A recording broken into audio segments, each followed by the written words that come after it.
मेरे प्यारे future chartered accountants, आप सबका चैनल पर बहुत बहुत स्वागत है। मित्रों, YouTube पर मेरा चैनल है जिसका नाम है श्रीनिधि बोरीकर CA इंटरमीडिएट। इस चैनल को ढूंढिए, चैनल को सब्सक्राइब करिए, वीडियोस को लाइक करिए और शेयर करिए। एक और बात, सारे बेल नोटिफिकेशंस को ऑन करिए ताकि जब भी वीडियो अपलोड हो आपको फटाक से नोटिफिकेशन आ सके। मित्रों, अब हम आगे बढ़ने वाले हैं अपनी पढ़ाई को आगे बढ़ाने के लिए। तो अभी इस वीडियो में हमारा मुद्दा क्या होगा? मित्रों, इस वीडियो में हमारा मुद्दा शुरू है चैप्टर नंबर 2 का। चलो इंडेक्स में चलते हैं और देखते हैं कि हमने चैप्टर नंबर 2 का अभी तक क्या क्या पढ़ लिया है। तो ये है हमारा चैप्टर नंबर 2 जिसका नाम है audit strategy, audit planning and audit program. तो अभी तक हमने audit strategy and audit program ये दोनों टॉपिक्स को पूरा पढ़ लिया है। अब इस वीडियो में हम लोग ऑडिट प्रोग्राम के बारे में पढ़ने वाले हैं। तो जैसा कि आप देख सकते हो चैप्टर नंबर 2 में 1, 2, 3, 4, 5, 6, 7, 8 टोटल 8 टॉपिक्स है। यहाँ पर हम लोगों ने 7 टॉपिक्स तक हमारी पढ़ाई कंप्लीट कर ली है। इस वीडियो में हम लोग पढ़ने वाले हैं टॉपिक नंबर 8 ऑडिट प्रोग्राम। तो चलिए अब हम चलते हैं हमारे CA इंस्टीट्यूट के स्टडी मटेरियल में और वहाँ पर देखते हैं कि हमारा जो ऑडिट प्रोग्राम वाला टॉपिक है वो हमें दिखता है पेज नंबर 2.18 के ऊपर। ठीक है, पेज नंबर 2.18 के ऊपर जैसे ही आप पहुंचोगे आपको थोड़ा नीचे आने के बाद टॉपिक नंबर 8 दिखेगा, ऑडिट प्रोग्राम। इसी टॉपिक को हम लोग अभी डिटेल में इस वीडियो में पढ़ने वाले हैं। तो यहाँ से आपका 2.18 से शुरू होता है, यहाँ पे आपका थोड़ा सा टॉपिक है। उसके बाद 2.19, 2.21, 2.22, तो 4-5 पेज का ये हमारा टॉपिक होने वाला है। तो इस टॉपिक को हम कंप्लीट पढ़ने वाले हैं और at the end of this topic हम लोग एक फॉर्मेट देखने वाले हैं कि ऑडिट प्रोग्राम किस तरीके से डॉक्यूमेंट में उतारा जाता है। तो आ जाओ अब हम लोग चलते हैं हमारे नोट्स में।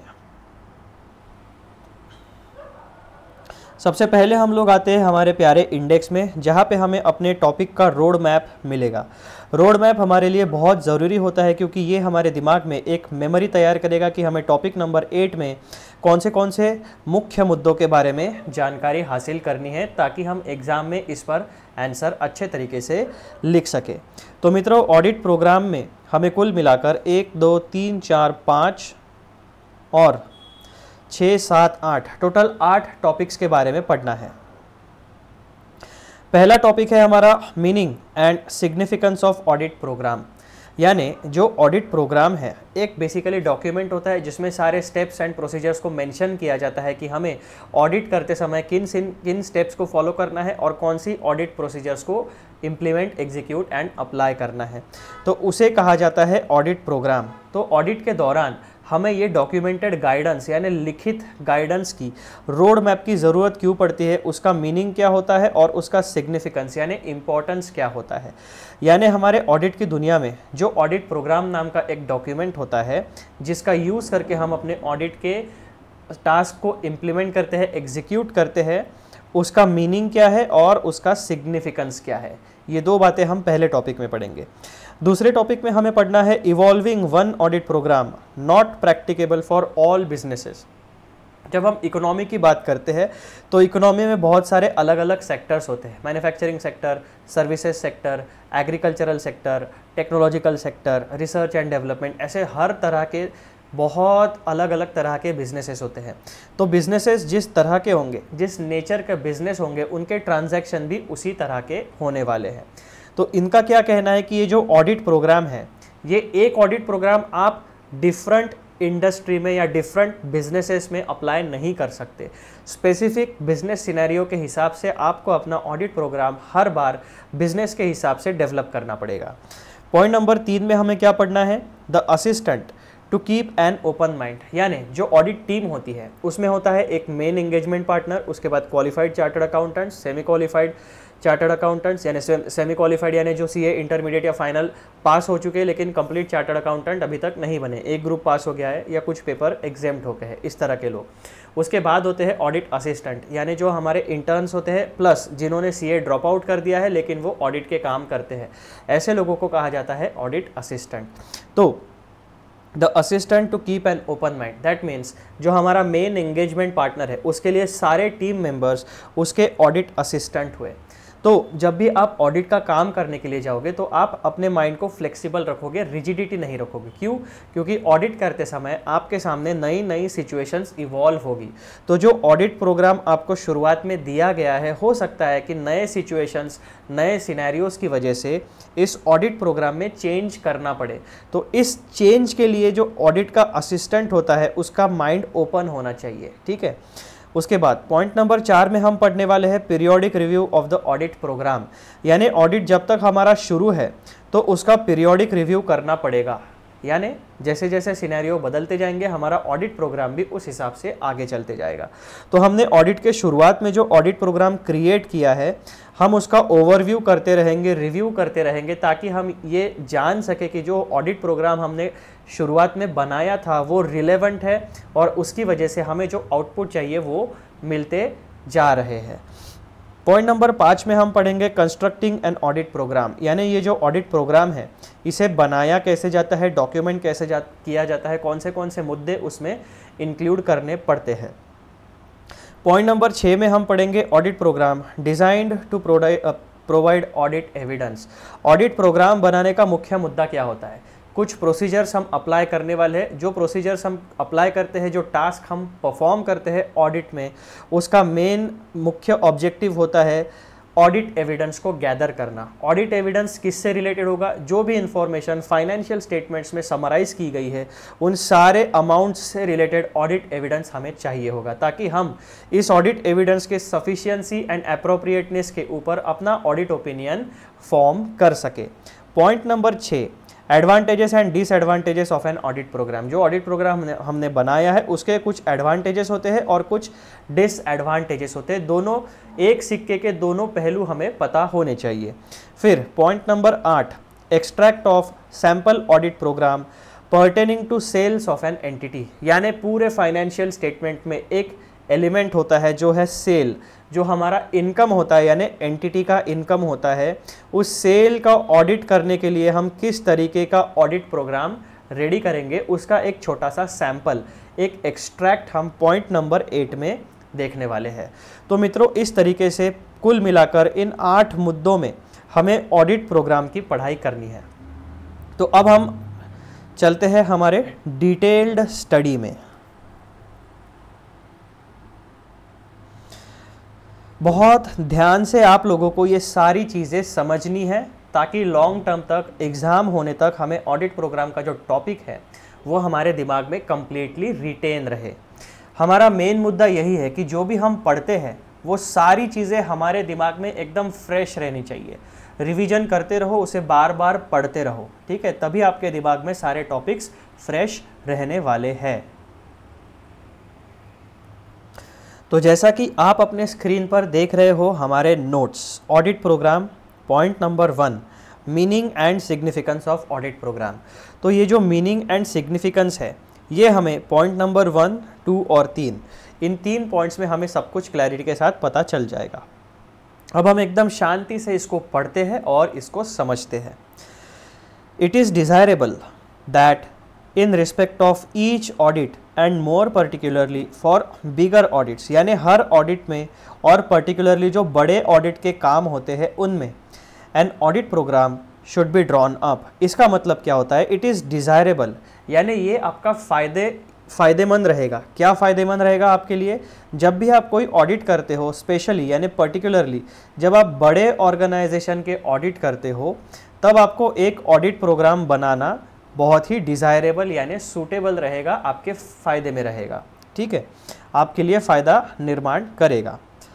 Audit program is a list of examination and verification steps to be applied and set out in such a way that the inter relationship of one step to another is clearly shown and design, keeping in view the assertions discernible in the statements of account produced for audit or on the basis of an appraisal of the accounting records of the client। अब ये वाला जो यहाँ से यहाँ तक का information है, दिस इज़ इम्पॉर्टेंट। पहला स्टेटमेंट आपको एकदम सिंपल था, मेन मुद्दा हमें यहाँ पे समझना है। ऑडिट प्रोग्राम होता क्या है?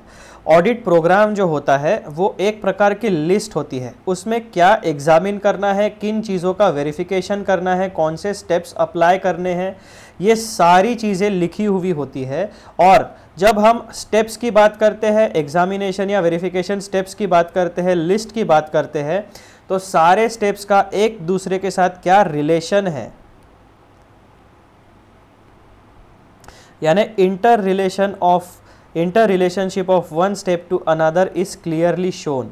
यानी हम जो स्टेप्स फॉलो करने वाले हैं ऑडिट में, उसका एक दूसरे के साथ क्या संबंध है और वो स्टेप हम क्यों फॉलो करने वाले हैं, ये लॉजिकल मैनर में हमें हमारे ऑडिट प्रोग्राम से पता चलता है। Keeping in view one step to another is clearly shown and designed, यानी ऑडिट प्रोग्राम इस तरीके से डिज़ाइन किया जाता है।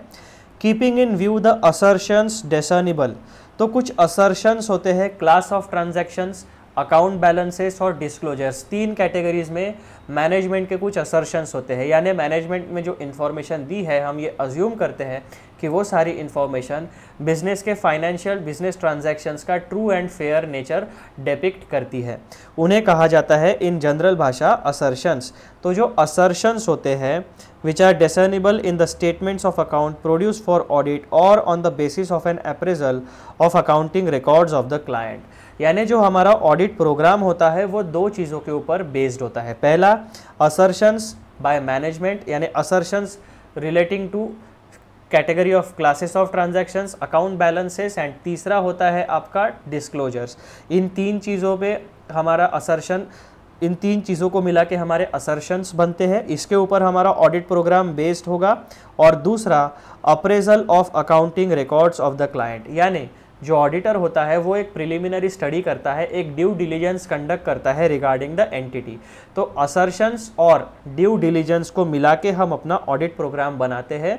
उसमें हमें पता चलता है कि हमें ऑडिट में कौन से चीज़ों का एग्जामिनेशन करना है, उनका वेरिफिकेशन करना है, और एग्जामिनेशन और वेरिफिकेशन के लिए कौन से स्टेप्स हमें अप्लाई करने हैं, ये सारी बातें हमें हमारे ऑडिट प्रोग्राम में पता चलती है।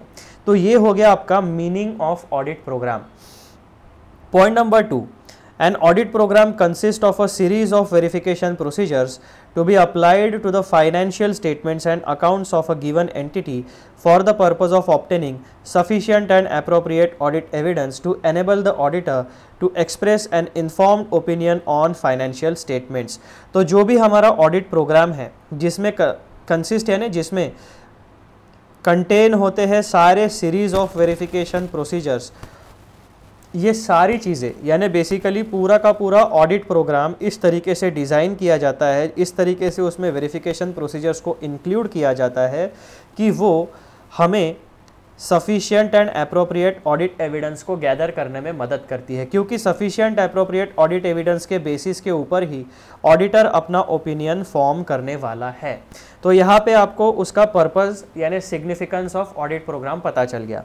पहले पॉइंट में आपको मीनिंग पता चल गया, दूसरे पॉइंट में आपको सिग्निफिकेंस ऑफ ऑडिट प्रोग्राम पता चल गया। अब तीसरा पॉइंट इन दोनों पॉइंट्स की समरी हमें बताता है। In other words, an audit program is a detailed plan of applying the audit procedures in the given circumstances with instructions for the appropriate techniques to be adopted for accomplishing the audit objectives। ऑडिट का main objective क्या होता है? To express an opinion. कौन express करता है? Auditor opinion express करता है। ओपिनियन बनाने के लिए उसे क्या चाहिए होता है? ऑडिट एविडेंस चाहिए होता है। ऑडिट एविडेंस का नेचर किस तरीके का होना चाहिए? सफिशिएंट एंड अप्रोप्रिएट होना चाहिए। Sufficient and appropriate audit evidence generate करने में हमें हमारा डिटेल्ड ऑडिट प्रोग्राम मदद करता है। तो मित्रों, इस पद्धति से इस तरीके से हमने इन तीन पॉइंट्स में meaning and significance of audit program समझ लिया है। मैं आशा करता हूँ कि आप सब लोगों को ये एक्सप्लेनेशन एकदम सिंपल भाषा में समझ में आ गया है। अगर आपको नहीं समझा है तो आपके पास एक ऑप्शन है, आप वीडियो को फिर से रिपीट यानी प्लेबैक करके देख सकते हैं। पॉइंट नंबर 2 के ऊपर आते हैं, जिसका मतलब होता है, जिसका हेडिंग है evolving one audit program not practicable for all businesses. अब हर जगह पर हम केवल एक ही ऑडिट प्रोग्राम नहीं लगा सकते। इसका एग्जाम्पल अगर हम किसी स्पोर्ट्स से लें तो हर बॉल पे क्या आप कवर ड्राइव मार सकते हो क्या? नहीं। बॉल जहाँ पे गिरेगी फ्रंट आगे गिरती है तो आपको पैर निकाल के फ्रंट फुट पर खेलना पड़ेगा। बॉल शॉर्ट पिच डालता है बॉलर तो आपको बैक फुट पे जाकर खेलना पड़ेगा। हो सकता है कोई शॉट आपको लेग साइड में खेलना पड़े, कोई शॉट आपको ऑफ साइड में खेलना पड़े, कोई शॉट आपको सीधा खेलना पड़े, कुछ बॉल आपको छोड़नी पड़ती है जिसे वेल लेफ्ट कहते हैं। तो ऐसे हर बॉल के ऊपर डिपेंड करता है कि बैट्समैन का रिस्पॉन्स क्या होगा। सिमिलरली जो बिजनेसेस होते हैं, जो इकोनॉमी होती है, उसमें अलग अलग सेक्टर्स हैं।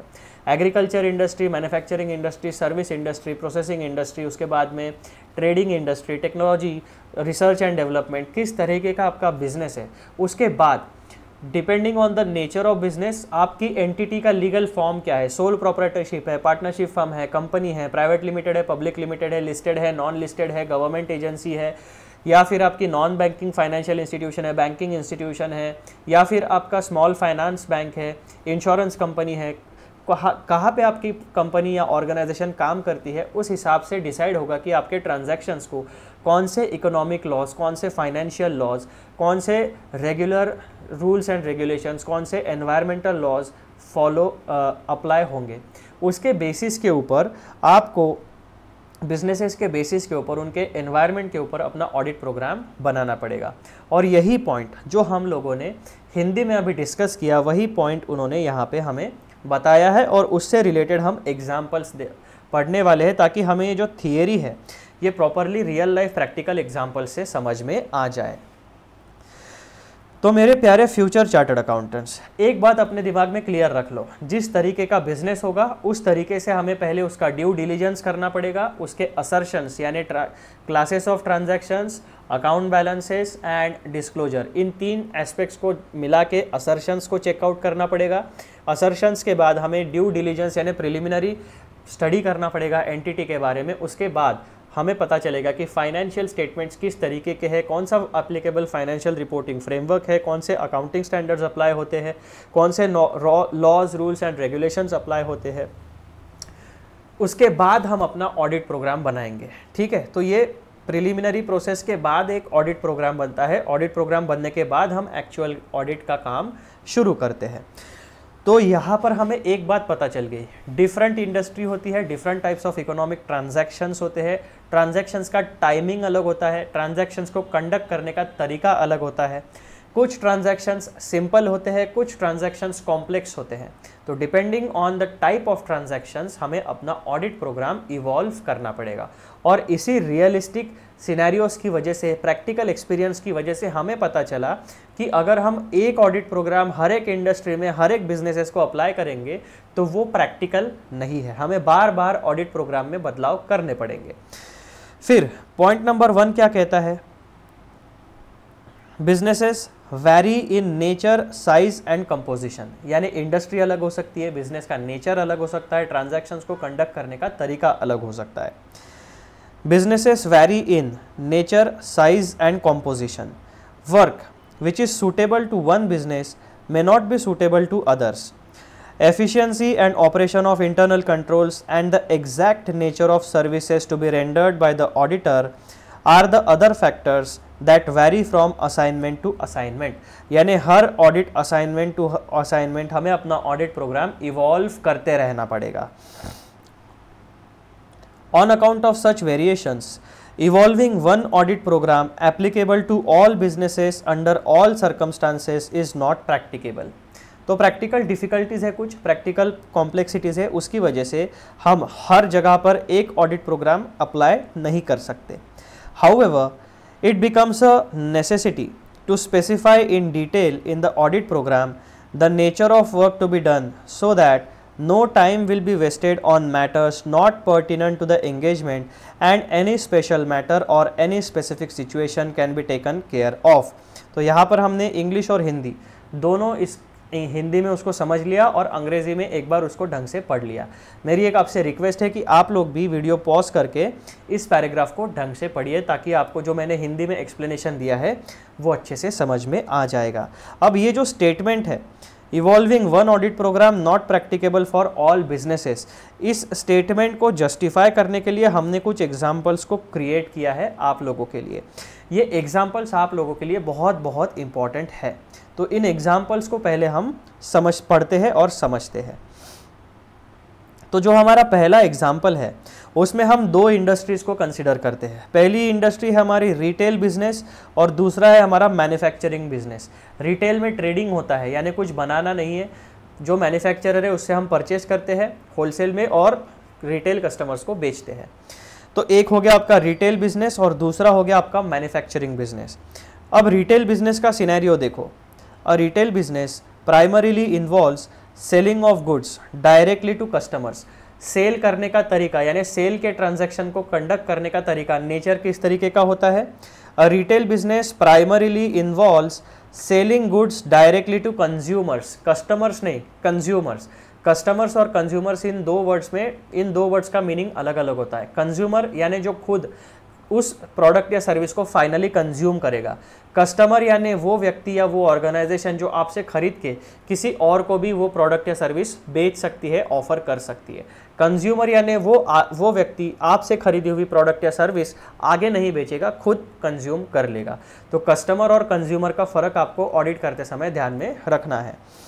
रिटेल बिजनेस में क्या होता है? Primarily involves selling goods directly to consumers. इसके आगे और कोई भी सेल परचेस का ट्रांजैक्शन नहीं होने वाला है। The audit program for a retail business would focus on areas such as inventory management, sales revenue, point of sale systems and customer returns. तो जो रिटेल बिजनेस है वहाँ पे हमें किन चार मुद्दों पर ज़्यादातर कहाँ पर फोकस करना पड़ सकता है? Inventory management. क्यों? क्योंकि हम डायरेक्टली मैन्युफैक्चरर से इन्वेंट्री रेडीमेड गुड्स परचेज करते हैं और डायरेक्टली कंज्यूमर को बेचते हैं। तो जो रेडीमेड गुड्स होते हैं वो ईजीली सेलेबल आइटम है। तो ईजीली सेलेबल आइटम यानी ऐसे प्रोडक्ट या सर्विसेज जिन्हें हम मार्केट में ऑफर करके जल्दी लिक्विडिटी क्रिएट कर सकते हैं, यानी जो प्रोडक्ट्स या सर्विसेज को हम जल्दी से कैश इन करा सकते हैं, ऐसे जगह पर हमें इन्वेंट्री मैनेजमेंट बहुत केयरफुली प्लान करना पड़ता है। क्योंकि वो आपका इन्वेंट्री चोरी हो सकता है, चोरी होने के बाद वो मार्केट में जल्द से जल्द बेचा भी जा सकता है। तो एक बार मार्केट में आपकी इन्वेंट्री बेच दी और किसी कंज्यूमर ने वो कंज्यूम कर लिया या यूज़ कर लिया तो वो वहाँ से आप अपना रिकवरी करना बहुत मुश्किल हो जाता है। तो इसी वजह से जो आपका सबसे पहला मुद्दा होगा रिटेल इंडस्ट्री में, तो इन्वेंट्री मैनेजमेंट के ऊपर आपका ऑडिट में फोकस होगा। उसके बाद में सेल रेवेन्यू, जल्दी जल्दी सेल होगा रिटेल में तो आपको सेल रेवेन्यू के ऊपर नज़र रखनी पड़ेगी। उसके बाद पॉइंट ऑफ सेल सिस्टम, यानी अगर आपका एक बहुत बड़ा दुकान है तो कितने जगह पर आपका पॉइंट ऑफ सेल होता है। यानी जैसे आप किसी बड़े मॉल में जाते हो, बड़े दुकान में जाते हो, या फिर आप जैसे बड़े बड़े कन्वीनियंस स्टोर्स में जाते हो, ग्रोसरी स्टोर्स में, जहाँ पे बहुत सारे ऐसे बिलिंग काउंटर्स लगे हुए होते हैं, तो वो क्या हो गया? पॉइंट ऑफ सेल हो गया। तो वहाँ पे आपकी एक सिस्टम होनी चाहिए। कौन से कंप्यूटर पे, यानी कंप्यूटर 1 2 3 4 5 6 7 जितने भी आपके बिलिंग सेंटर्स होंगे, कौन से सेंटर में आपने कितना बिलिंग किया, वो बिलिंग प्रॉपरली हुआ या नहीं हुआ, प्रॉपर जो QR कोड स्कैन करते हैं वो सारी चीज़ें सिस्टम में रिकॉर्ड हुई या नहीं हुई, प्रॉपर अमाउंट रिफ्लेक्ट हुई या नहीं हुई। जितनी अमाउंट आपके सिस्टम में रिफ्लेक्ट होती है उतना कैश पेमेंट या UPI पेमेंट या क्रेडिट कार्ड या डेबिट कार्ड से पेमेंट आपके बैंक अकाउंट में जमा हुआ या नहीं हुआ। अल्टीमेटली आप कैश और बैंक अकाउंट का रिकन्सिलिएशन करोगे, आपके सिस्टम में कितना सेल आपका दिखता है वो आपका मैच होना चाहिए। तो रिटेल बिजनेस में सबसे पहला मुद्दा हमारा होता है इन्वेंट्री मैनेजमेंट, दूसरा होता है सेल रेवेन्यू, तीसरा होता है पॉइंट ऑफ सेल सिस्टम और चौथा होता है कस्टमर रिटर्न्स। अगर कोई चीज़ डिफेक्टिव है, किसी कस्टमर को नहीं चाहिए, तो वो अपना प्रोडक्ट वापस भी लाके दे सकता है। तो रिटेल बिजनेस में ये चार फोकस एरियाज जनरली होते हैं। The internal controls to be evaluated would include cash handling procedures, inventory accounting processes and sale recording accuracy. तो रिटेल बिजनेस के लिए आपका ऑडिट प्रोग्राम इन मुद्दों को ध्यान में रखते हुए बनेगा। पॉइंट नंबर 2, मैन्युफैक्चरिंग बिजनेस में हम ऑडिट प्रोग्राम जब बनाएंगे तो कौन से मुद्दे हमें ध्यान में रखने हैं? रिटेल बिजनेस के मुद्दे अलग होंगे, मैन्युफैक्चरिंग बिजनेस के मुद्दे अलग होंगे। In contrast a manufacturing business involves producing goods from raw materials. अब यहाँ पे हमारा इन्वेंट्री के नेचर में फ़र्क है। रिटेल बिजनेस में जो इन्वेंट्री है वो है आपकी फिनिश्ड गुड्स, और मैन्युफैक्चरिंग बिजनेस में आपकी मेजॉरिटी ऑफ द इन्वेंट्री कहाँ पे होगी? आपका रॉ मटेरियल होगा, आपका वर्क इन प्रोग्रेस होगा और आपका फिनिश्ड गुड्स होगा। तो आपकी इन्वेंट्री जो है इन 3 सेगमेंट्स में क्लासिफाई की जाएगी। In contrast, a manufacturing business involves producing goods from raw materials. The audit program for manufacturing business would need to address different areas such as production process, raw material procurement, work in progress inventory, and cost accounting. The internal controls to be evaluated would include controls over production schedules, quality control processes and cost allocation methods. तो बात समझ में आ गई आपको। Retail business में जब आप audit करोगे तो अब आपके मुद्दे अलग होंगे, मैन्युफैक्चरिंग बिजनेस में जब आप ऑडिट करोगे तब आपके मेन फोकस एरियाज अलग होंगे, रिस्क एरियाज अलग होंगे, है ना, क्योंकि दोनों के बिजनेस के नेचर में फ़र्क है। तो डिपेंडिंग ऑन द बिजनेस हमें पर्टिकुलर इंडस्ट्री और पर्टिकुलर बिजनेस इनके हिसाब से ऑडिट प्रोग्राम बनाना पड़ेगा। रिटेल बिजनेस का ऑडिट प्रोग्राम लेके अगर हम मैन्युफैक्चरिंग बिजनेस में जाएंगे तो हम कॉस्ट अकाउंटिंग का एस्पेक्ट तो हमने रिटेल में देखा ही नहीं था, क्योंकि कॉस्ट जनरली यहाँ पे लगती नहीं है, यानी मैन्युफैक्चरिंग कॉस्ट नहीं होती है। प्रोक्योरमेंट कॉस्ट या बिजनेस को चलाने की कॉस्ट या सेल यानी रेवेन्यू जनरेट करने के लिए जो कॉस्ट रहेगी वो रहेगी, लेकिन जो प्रोडक्शन कॉस्ट होती है वो आपको मैन्युफैक्चरिंग बिजनेस में लगती है। तो यहाँ से हमें ये बात पता चल गई पहले एग्जांपल में कि रिटेल बिजनेस में और मैन्युफैक्चरिंग बिजनेस में हमें उनके सिनेरियो के हिसाब से अलग अलग ऑडिट प्रोग्राम बनाना पड़ेगा। तो पहले एग्जांपल से हमारा ये जो पहला स्टेटमेंट है वो प्रॉपरली जस्टिफाई हो गया। हमने प्रैक्टिकल प्रॉब्लम्स को आइडेंटिफाई किया कि रिटेल बिजनेस और मैन्युफैक्चरिंग बिजनेस में स्पेसिफिक ऑडिट प्रोग्राम बनाने की ज़रूरत क्यों पड़ेगी। फिर अब हम आते हैं हमारे दूसरे एग्जाम्पल के ऊपर। दूसरे एग्जाम्पल में हम क्या कंसिडर करने वाले हैं, small family owned business versus large public corporation. Public corporation यानी स्टॉक मार्केट यानी स्टॉक एक्सचेंज पर लिस्टेड, यानी पब्लिक का पैसा इस बिजनेस में लगा है, और दूसरी तरफ है हमारा स्मॉल फैमिली ओन्ड बिजनेस यानी प्राइवेट कंपनी या प्राइवेट वेंचर। तो इन दोनों बिजनेसेस में ऑडिट करते समय हमें कौन से इंपॉर्टेंट मुद्दे फोकस करने हैं।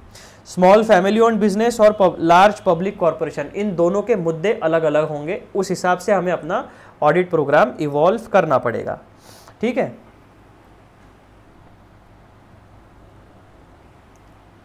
अब दूसरा एग्जांपल हमें क्या देखना है, small family owned business.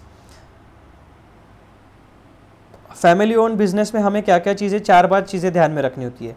Employees कम होते हैं, सिंपलर फाइनेंशियल ट्रांजैक्शंस होते हैं और ज़्यादा फॉर्मल इंटरनल कंट्रोल सिस्टम नहीं होती है, क्योंकि क्या होता है उनके बिजनेस का जो एक्सपांशन है, जो रीच है, वो एक लिमिटेड मार्केट तक होती है, तो बहुत ज़्यादा ट्रांजैक्शंस नहीं होते हैं, तो सिंपल चीज़ों में सब कुछ कवर हो जाता है। तो एम्प्लॉयज़ कम होते हैं, सिंपलर ट्रांजैक्शंस होते हैं, less formalise internal control system होती है। ऑडिट प्रोग्राम किस तरीके का होगा, तो बेसिक फोकस जो होगा हमारा स्मॉल बिजनेसेस में ऑडिट प्रोग्राम का वो होगा to cover basic area such as cash flow management, owner के विड्रॉल्स कितने हैं और फैमिली मेंबर के एक्सपेंसेस, यानी बिजनेस एक्सपेंसेस और प्राइवेट एक्सपेंसेस, इन दोनों में प्रॉपर तरीके से सेग्रीगेशन हमें करना होता है। Audit procedures might be more straightforward, relying heavily on substantive testing and direct verification. तो ये जो स्मॉल फैमिली ओन बिजनेसेस होते हैं, जैसे कि छोटा रेस्टोरेंट हो गया, छोटा टेक्सटाइल का दुकान हो गया, जो रिटेल बिजनेसेस होते हैं, है ना, कोई टूर्स एंड ट्रैवल्स मैनेज करता है फैमिली ओन, किसी का फार्म हाउस होता है, वहाँ पे फार्म हाउस में जाके आप वैकेशंस मना सकते हो, जैसे कि अलग अलग सफारीज होती है जंगल में, तो जंगल उस एरियाज़ में प्रॉपर रेस्टोरेंट्स होते हैं, रिसॉर्ट्स होते हैं, तो ये छोटे छोटे बिजनेसेस होते हैं। तो यहाँ पे एम्प्लॉयज़ कम होते हैं, एम्प्लॉयज़ कम होने के कारण क्या होता है, बहुत ज़्यादा फाइनेंशियल ट्रांजैक्शंस में कॉम्प्लेक्सिटी नहीं होती है। तो हमें depending on the business scenario अपना ऑडिट प्रोग्राम बनाना पड़ेगा। तो हमने बिजनेस को आइडेंटिफाई किया पहले, तो उसके बाद में उसके जो की पॉइंट्स है, ड्यू डिलीजेंस कर लिया कि बिजनेस का नेचर किस तरीके का है, वो बिजनेस एंटिटी का ओवरऑल एनवायरनमेंट कैसा है, वो हमने बैकग्राउंड चेक कर लिया। उसके बाद में फिर जब हम ऑडिट प्रोग्राम बनाने बैठे तो बेसिक फोकस एरियाज हमने आइडेंटिफाई किए। कैश को अच्छे से चेक करो, कैश फ्लो किस तरीके से है, ओनर के विड्रॉल्स किस तरीके से होते हैं, एंड फैमिली मेंबर एक्सपेंसेस यानी पर्सनल एक्सपेंसेस, प्राइवेट एक्सपेंसेस, दोनों में सेग्रीगेशन होना चाहिए। तो इस तरीके से हमारा स्मॉल फैमिली ओन्ड बिजनेस का ऑडिट प्रोग्राम बनेगा। अब पॉइंट नंबर बी में हम क्या देखते हैं, लार्ज पब्लिक कॉरपोरेशन। यहाँ पे क्या होता है, अब यहाँ पे जैसा कि यहाँ पे पब्लिक कॉरपोरेशन कहा गया, इसका मतलब क्या है कि ये एक पब्लिक लिमिटेड कंपनी है और ये किसी ना किसी स्टॉक एक्सचेंज पे लिस्टेड है। अगर भारत की बात है तो NSE या BSE पे लिस्टेड होगी और कंपनीज एक्ट 2013 के अंडर रजिस्टर्ड होगी। तो इसमें क्या होता है, तो यहाँ पे पब्लिक कॉरपोरेशन का सिनेरियो किस तरीके का होता है, जो शेयर होल्डर्स कौन होते हैं? पब्लिक प्लस जो प्राइवेट इक्विटी ओनर्स होते हैं वो। तो पब्लिक का पैसा स्टॉक एक्सचेंज के थ्रू मैनेजमेंट यानी बिजनेस में लगता है, और वो बिजनेस जो होता है वो प्रॉपर मैनेजमेंट को हायर करता है, वो management on behalf of share holders business को चलाती है। तो यहाँ पे एक बेसिक प्रिंसिपल हमें क्या पता चला? ओनरशिप और मैनेजमेंट इसमें सेग्रीगेशन होता है।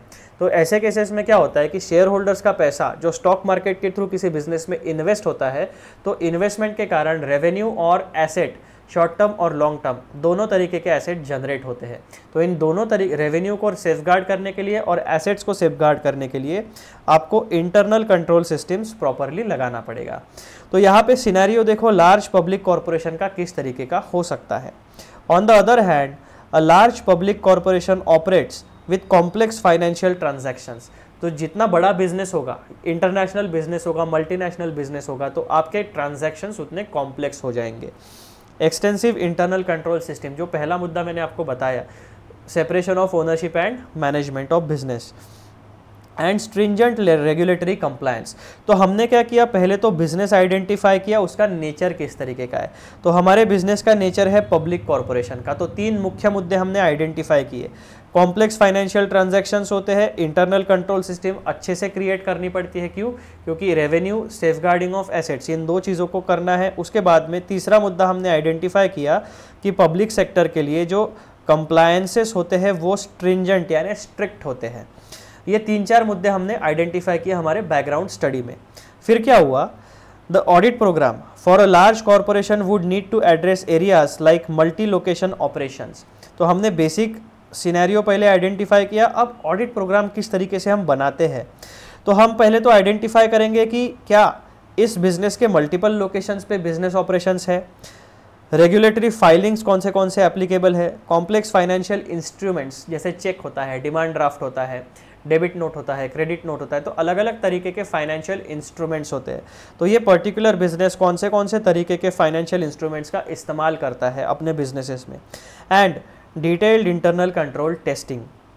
ये सिनेरियो आइडेंटिफाई करने के बाद हमने फोकस एरियाज को आइडेंटिफाई किया और उसे हमारे ऑडिट प्रोग्राम में इंक्लूड किया। The audit procedures would include extensive risk assessment, detailed testing of internal controls and compliance checks with regulatory standards. तो तीन मुद्दे हमने आइडेंटिफाई किए, उसमें से 3 मुद्दे हमने ऑडिट प्रोग्राम के लिए आइडेंटिफाई किए। उन 3 मुद्दों को ऑडिट प्रोग्राम में हम किस तरीके से अप्लाई करने वाले हैं वो लिखा। तो जैसे आपका बिजनेस का सिनेरियो बदलेगा उसी तरीके से आपका ऑडिट प्रोग्राम भी चेंज होगा। The complexity and scale of operations in large public corporations make a single audit program unsuitable for both types of businesses, necessitating tailored audit approaches for each। यानी हर एक business के लिए आपको tailored audit approach develop करना पड़ेगा, specific तरीके से audit program को डेवलप करना पड़ेगा। तो ये था मित्रों हमारा डिस्कशन रिगार्डिंग पॉइंट नंबर 2। अब हम लोग आगे बढ़ते हैं और डिस्कशन शुरू करते हैं पॉइंट नंबर 3 का, जिसमें हमें पढ़ना है the assistant to keep an open mind. यानी जो भी व्यक्ति ऑडिट करने के लिए जाएगा along with main engagement partner, तो जो व्यक्ति एक्चुअल में काम करने वाला है उसे जो मेन पार्टनर होता है वो एक ऑडिट प्रोग्राम देने वाला है। उस ऑडिट प्रोग्राम को फॉलो करके ही सारे ऑडिट के टीम मेंबर्स को अपना काम करना है। लेकिन जो ऑडिट का टीम मेंबर होता है, जो ऑडिट असिस्टेंट होता है, उसका खुद का भी पर्सनल एक्सपीरियंस होता है, खुद का पर्सनल नॉलेज बेस होता है, खुद के पर्सनल स्किल्स एंड एक्सपर्टीज होती है। तो to keep an open mind मतलब क्या कि कुछ बातें जब हम बैकग्राउंड चेक करते हैं, ड्यू डिलीजेंस करते हैं किसी भी एंटिटी का ऑडिट शुरू करने से पहले, तो ऐसे केसेस में क्या होता है कि हम एंटिसिपेट करते हैं कि इस एंटिटी के ऑडिट करते समय हमें क्या क्या चीज़ें ध्यान देना पड़ेगा। लेकिन एक्चुअल में जब हम काम करने जाते हैं तो नई सिचुएशंस, नई इन्फॉर्मेशन हमें ऑडिट के दौरान मिल सकती है। तो जो नई इन्फॉर्मेशन है, नए सिचुएशंस है, नए सर्कमस्टांसेस है, उसके हिसाब से हमें अपना ऑडिट प्रोग्राम चेंज करना पड़ेगा। That means to keep an open mind, rigidity नहीं रखनी है, फ्लेक्सिबिलिटी रखनी है। जो भी चीज़ें आप ऑब्जर्व करोगे एज एन ऑडिट असिस्टेंट, आपकी ड्यूटी है कि आप अपने मेन एंगेजमेंट पार्टनर को वो सारी चीज़ें कन्वे करोगे। उसके बाद जो मेन एंगेजमेंट पार्टनर होता है आपका, जो क्वालिफाइड चार्टर्ड अकाउंटेंट होता है, वो डिसाइड करेगा कि ऑडिट प्रोग्राम में कुछ चेंजेस की ज़रूरत है या नहीं है। अगर उसने कहा कि ज़रूरत है तो आपका ऑडिट प्रोग्राम चेंज होगा। अगर उसने कहा कि ऑडिट प्रोग्राम की ज़रूरत नहीं है, this is a routine nature, जो हमने इंक्लूड नहीं किया, हमारा छूट गया था, तो उसे ऐड कर लो, बस ऑडिट प्रोग्राम उसी तरीके से रहेगा। तो दोनों सिनेरियो हो सकते हैं। सो जब भी आप किसी ऑडिट टीम का हिस्सा होते हो तो ये बातें आपको, कॉमन सेंस की बातें ध्यान में रखनी है। यही चीज़ आपको इन 4 पॉइंट्स में यहाँ पे बताई गई है। Point number 1, to start with, an auditor having regard to nature, size and composition of the business।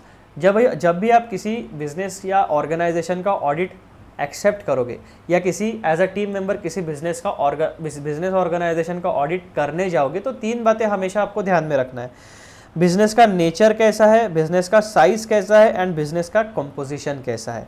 Nature means कौन से इंडस्ट्री में है, agricultural industry, manufacturing industry, service industry, pharma industry, engineering industry, technological industry, उसके बाद में research and development, food processing, कौन सी industry में आपका बिजनेस है, वो हो गया आपका nature of business. Domestic business है, रीजनल बिजनेस है, इंटरनेशनल बिजनेस है, मल्टीनेशनल बिजनेस है, एमएनसी है, पब्लिक लिस्टेड है, प्राइवेट, जो भी चीज़ है, ये हो गया आपका नेचर। उसके बाद आता है आपके बिजनेस का साइज, यानी नंबर ऑफ ट्रांजैक्शंस कितने, सेल कितना है, रेवेन्यू कितना है, 10 करोड़, 50 करोड़, 100 करोड़, कितनी बड़ी आपकी ऑर्गेनाइजेशन है, नंबर ऑफ एम्प्लॉयज़ कितने हैं, है ना। उसके बाद में कंपोजिशन, यानी सोल प्रोप्राइटरशिप है, पार्टनरशिप है, एलएलपी है, कंपनी है, private limited, public limited, government company या नॉन गवर्नमेंटल ऑर्गेनाइजेशन है, या फिर सोसाइटी है, या फिर और किसी अलग तरीके का उसका कंपोजिशन है। तो ये सारी चीज़ें आपको ड्यू डिलीजेंस करते वक्त, एक बेसिक बैकग्राउंड स्टडी करते वक्त, as an auditor, as a team member of any audit engagement आपको ध्यान में रखना पड़ेगा। To start with, an auditor having regard to the nature, size and composition of the business and the dependability of the internal control and the given scope of work should frame a program which should aim at providing for minimum essential work which may be termed as standard program। यानी हर एक audit program में आपकी कुछ basic चीज़ें mention होनी चाहिए जिसे हम स्टैंडर्ड ऑडिट प्रोग्राम कहते हैं। ये हो गया आपका पॉइंट नंबर 1। बहुत ज़्यादा इंपॉर्टेंट, यानी बहुत ज़्यादा फोकस एरिया कुछ नहीं है। हर एक ऑडिट प्रोग्राम होता है, हर एक इंडस्ट्री, बिजनेस, यानी नेचर, साइज एंड कंपोजिशन को ध्यान में रखते हुए एक स्टैंडर्ड ऑडिट प्रोग्राम बनता है। और जैसे जैसे हमारा ऑडिट आगे बढ़ेगा उस तरीके से सिनेरियोज या सिचुएशंस के हिसाब से हम अपना ऑडिट प्रोग्राम इवॉल्व करते चले जाएंगे। Point number 2, as experience is gained by actually carrying out audit, the program may be altered to take care of situations which were left out originally but are found relevant for the particular concern. Similarly, if any work originally provided for proves beyond doubt to be unnecessary or irrelevant, it may be dropped। Point number 2 क्या कहता है, जैसे जैसे आप audit आगे करते चलोगे तो हो सकता है कुछ मुद्दे आपने ओरिजिनली ऑडिट प्रोग्राम में इंक्लूड नहीं किए थे लेकिन वो इम्पॉर्टेंट है तो अभी इंक्लूड कर लो, और कुछ मुद्दे ऐसे हो सकते हैं जो ओरिजिनली आपने ऑडिट प्रोग्राम में इंक्लूड किए थे लेकिन जैसे आपने काम शुरू किया आपको ध्यान में आया कि ये उतने इंपॉर्टेंट नहीं है, इसमें रिस्क उतना नहीं है, तो आप उसे ऑडिट प्रोग्राम से ड्रॉप भी कर सकते हो। ये हो गया आपका पॉइंट नंबर 2।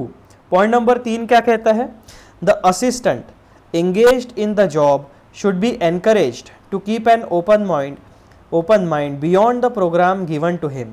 यानी रोबोट की तरीके से काम नहीं करना है, आपके पास नॉलेज है, स्किल है, एक्सपीरियंस है, एक्सपर्टीज़ है एज एन ऑडिटर, तो उसका यूज़ करना है। एक रोबोट की तरीके से जितने इंस्ट्रक्शन दिए बस उतना काम करके आगे, ऐसा नहीं। ध्यान रखो, ऑब्जर्व करो, जो चीज़ें आपको ऐसा लगता है आपके पर्सनल प्रोफेशनल जजमेंट के बेसिस के ऊपर कि ये चीज़ें टीम के साथ या ऑडिट एंगेजमेंट पार्टनर जो है, जो हमारा मेन पार्टनर होता है, उनके साथ डिस्कस होनी चाहिए, तो निडरता से, ना डरते हुए ये सारी चीज़ें डिस्कस कर लेनी चाहिए। He should be instructed to note and report significant matters coming to his notice to his seniors or to the partners or proprietor of the firm engaged for doing the audit। तो मित्रों, इस तरीके से इन 4 मुद्दों में हमें as an audit assistant क्या क्या चीज़ें ध्यान में रखनी है उसका डिस्कशन होता है। अब इससे रिलेटेड एग्जाम्पल्स आप देखो कि सिनेरियो कैसे इवॉल्व होता है और हमें as an audit assistant, as a team member क्या क्या चीज़ें ध्यान में रखनी चाहिए। Example number 1, identifying additional risk factors. Scenario क्या कहता है, ये हमारा मेन फोकस एरिया हो गया, और इससे रिलेटेड सिनेरियो क्या कहता है, an assistant auditor is working on the audit of medium size manufacturing company. Business का नेचर क्या है हमारा, medium size manufacturing company. The initial audit program focuses heavily on inventory management and production cost, given the nature of the business। तो हमारे nature जो था business का, उसको ध्यान में रखते हुए हमारे ऑडिट प्रोग्राम में, जो इनिशियल ऑडिट प्रोग्राम था, उसमें हेवी फोकस था इन्वेंट्री मैनेजमेंट के ऊपर और प्रोडक्शन कॉस्ट के ऊपर, दो मुद्दों के ऊपर हेवी फोकस था। ठीक है। While performing the audit, the assistant notices unusual patterns in the company's travel and entertainment expenses which were not highlighted as high risk areas in the original audit program। अब scenario देखो, जैसे हमारा standard programme बनता है तो due diligence में हमने पता कर लिया कि हमारी मीडियम साइज मैन्युफैक्चरिंग कंपनी है, तो जब हमने देखा कि मैन्युफैक्चरिंग कंपनी है तो inventory management and production cost, ये दो क्रिटिकल एरिया आइडेंटिफाई किए, इस पर ऑडिट प्रोग्राम में पूरा फोकस था। लेकिन जैसे ही काम शुरू हुआ, वैसे ही जो ऑडिट असिस्टेंट है उसने क्या नोटिस किया, उसने अनयूजुअल पैटर्न्स नोटिस किए कंपनी के ट्रैवल एंड एंटरटेनमेंट एक्सपेंसेस में। लेकिन ओरिजिनल ऑडिट प्रोग्राम में कंपनी के ट्रैवल एंड एंटरटेनमेंट एक्सपेंसेस को हाई रिस्क एरिया करके आइडेंटिफाई, क्रिटिकल एरिया आइडेंटिफाई नहीं किया गया था। ये सिनेरियो है। अब ऑडिट असिस्टेंट का एक्शन किस तरीके का होना चाहिए। Keeping an open mind, the assistant document these observations and reports them to the senior auditor। तो जो भी unusual patterns इन कंपनीज ट्रांजैक्शंस अगर आप आइडेंटिफाई करते हो ड्यूरिंग द ऑडिट, तो आपको क्या करना है एज एन ऑडिट असिस्टेंट, उन अनयूजुअल पैटर्न्स को डॉक्यूमेंट करो, ऑब्जर्वेशंस को डॉक्यूमेंट करो और आपके सीनियर पार्टनर को रिपोर्ट करो। Upon further investigation, it is discovered that some of these expenses are personal in nature and improperly categorized as business expenses। यानी क्या हुआ था यहाँ पे, पर्सनल एक्सपेंसेस को बिजनेस एक्सपेंसेस बता के बिजनेस के प्रॉफिट से क्लेम कर लिया गया था। This leads to revision of the audit program to include a more detailed review of travel and entertainment expenses। तो ये एक सिनेरियो हुआ। ओरिजिनली हमने inventory management and production cost को क्रिटिकल एरिया माना, उस पर ज़्यादा फोकस किया, लेकिन ड्यूरिंग ऑडिट जैसे काम आगे बढ़ा तो ऐसे ही प्रोफेशनल स्केप्टिसिज्म की वजह से हमने हाई रिस्क एरिया आइडेंटिफाई किया, क्या, कंपनी का ट्रैवल एंड एंटरटेनमेंट एक्सपेंसेस, जो कि ओरिजिनली हमारे ऑडिट प्रोग्राम में high risk area, critical area में इन्वॉल्व नहीं था। एक्शन क्या हुआ, जैसे ही अनयूजुअल पैटर्न्स किसी असिस्टेंट को दिखे, उसने वो सारी चीज़ें अपने ऑडिट पार्टनर को या ऑडिटर को, मेन ऑडिटर जो उसको रिपोर्ट की, और उसके बाद ऑडिट प्रोग्राम में रिवीजन किया गया और डिटेल चेकिंग किया गया ट्रैवल एंड एंटरटेनमेंट एक्सपेंसेस का। उससे हमें पता चला कि कुछ पर्सनल नेचर के एक्सपेंसेस बिजनेस एक्सपेंसेस में दिखा दिए गए थे, जिसकी वजह से प्रॉफिट कम हो गया था, यानी प्रॉफिट का अंडरस्टेटमेंट हो रहा था। तो इस तरीके से एक ऑडिट असिस्टेंट को अपना दिमाग हमेशा ओपन रखना है, डरना नहीं है। जो भी चीज़ आप ऑब्जर्व करते हो, सिली डाउट्स भी रहेंगे तो भी आप अपने ऑडिटर को पूछ लेना। हो सकता है वो डांटे या आपका मजाक उड़ाए रहे, क्या इतना भी नहीं समझता क्या, लेकिन ठीक है, काम करते वक्त अगर हमें कुछ डाउट आता है तो वो डाउट क्लियर कर लेना कभी भी ठीक रहता है। बाद में गाली खाने से अच्छा पहले सिली क्वेश्चन पूछ लो, कोई बात नहीं। फिर एग्जाम्पल 2 देखो, responding to changes in internal controls. अब यहाँ पे क्या होता है, ऐसा सिनेरियो हुआ कि ऑडिट प्रोग्राम बनने के बाद किसी कंपनी ने अपने इंटरनल कंट्रोल सिस्टम में चेंजेस किए। तो हमने क्या किया था, ऑडिट प्रोग्राम जो बनाया था वो प्रीवियस इंटरनल कंट्रोल्स को मद्देनज़र रखते हुए बनाया था। जब इंटरनल कंट्रोल्स कंपनी के रिवाइज होते हैं तो हमारे ऑडिट प्रोग्राम में इंटरनल कंट्रोल से रिलेटेड जो भी मुद्दे होंगे वो भी रिवाइज होंगे। सिनेरियो क्या कहता है, during the audit of a retail chain, the assistant auditor follows the audit program which assumes a robust internal control system based on the last year's audit. However, while performing control testing, the assistant notices that several key controls around cash handling have been bypassed or inadequately documented due to recent staff changes and lack of training. तो cash handling में झोल दिखता है audit assistant को। Action क्या होना चाहिए, the assistant keeping an open mind document these deviations and escalates them to the audit manager. This prompts a revision of the audit program to include a more comprehensive review of cash handling procedures and additional substantive testing. The assistant's observations lead to the identification of potential misstatements that were not initially anticipated. यानी cash handling में problem है, ये initially हमने हमारे audit program में include नहीं किया गया था, लेकिन ऑडिट करते करते हमारे प्रोफेशनल स्केप्टिसिज्म के एटीट्यूड की वजह से, यानी क्वेश्चनिंग माइंड के एटीट्यूड की वजह से हमें इर्रेगुलरिटी दिखी. फिर जहाँ पे हमें इर्रेगुलरिटी दिखती है वहाँ पे हमें डिटेल में करना ही पड़ेगा, वहाँ पे हमारे पास कोई ऑप्शन नहीं है, डिटेल ऑडिट आपको करना पड़ेगा. अदरवाइज आपके ऊपर नेग्लिजेंस करने का यानी नेग्लिजेंटली ऑडिट कंडक्ट करने का चार्ज लग सकता है. तो मित्रों, ये था हमारा पॉइंट नंबर 3 का डिस्कशन कि कभी भी जब आप ऑडिट करने जाओगे as an assistant, as a semi qualified, as a qualified person, आपको हमेशा अपना माइंड ओपन रखना है. फिर अब अगला डिस्कशन हमारा होने वाला है मित्रों पॉइंट नंबर 4 के ऊपर, जो है periodic review of audit program. यानी एक बार आपने ऑडिट प्रोग्राम बना दिया यानी सब कुछ हो गया, ऐसा नहीं. जैसे जैसे आप आगे बढ़ोगे, दिन ब दिन ऑडिट करते चलोगे, आपको पता चलते जाएगा कि एंटिटी में कहाँ पे डिटेल्ड चेकिंग की ज़रूरत है और कहाँ पे हम कम चेकिंग यानी सैंपल बेसिस के ऊपर चेक करके आगे बढ़ सकते हैं. तो उसी मुद्दे को हम लोग पॉइंट नंबर 4 में पढ़ने वाले हैं. इनिशियली जब हम nature, size and composition of business देखते हैं यानी बेसिक ड्यू डिलीजेंस करते हैं, उसके बेसिस के ऊपर हम ऑडिट प्रोग्राम बनाते हैं. लेकिन जैसे जैसे हम फ्यूचर यानी जैसे जैसे हम दिन ब दिन ऑडिट करते चले जाएंगे, आगे बढ़ते जाएंगे, नए सिचुएशंस, नए ऑब्जर्वेशंस हमारे ऑडिट टीम मेंबर्स के पास आते जाएंगे.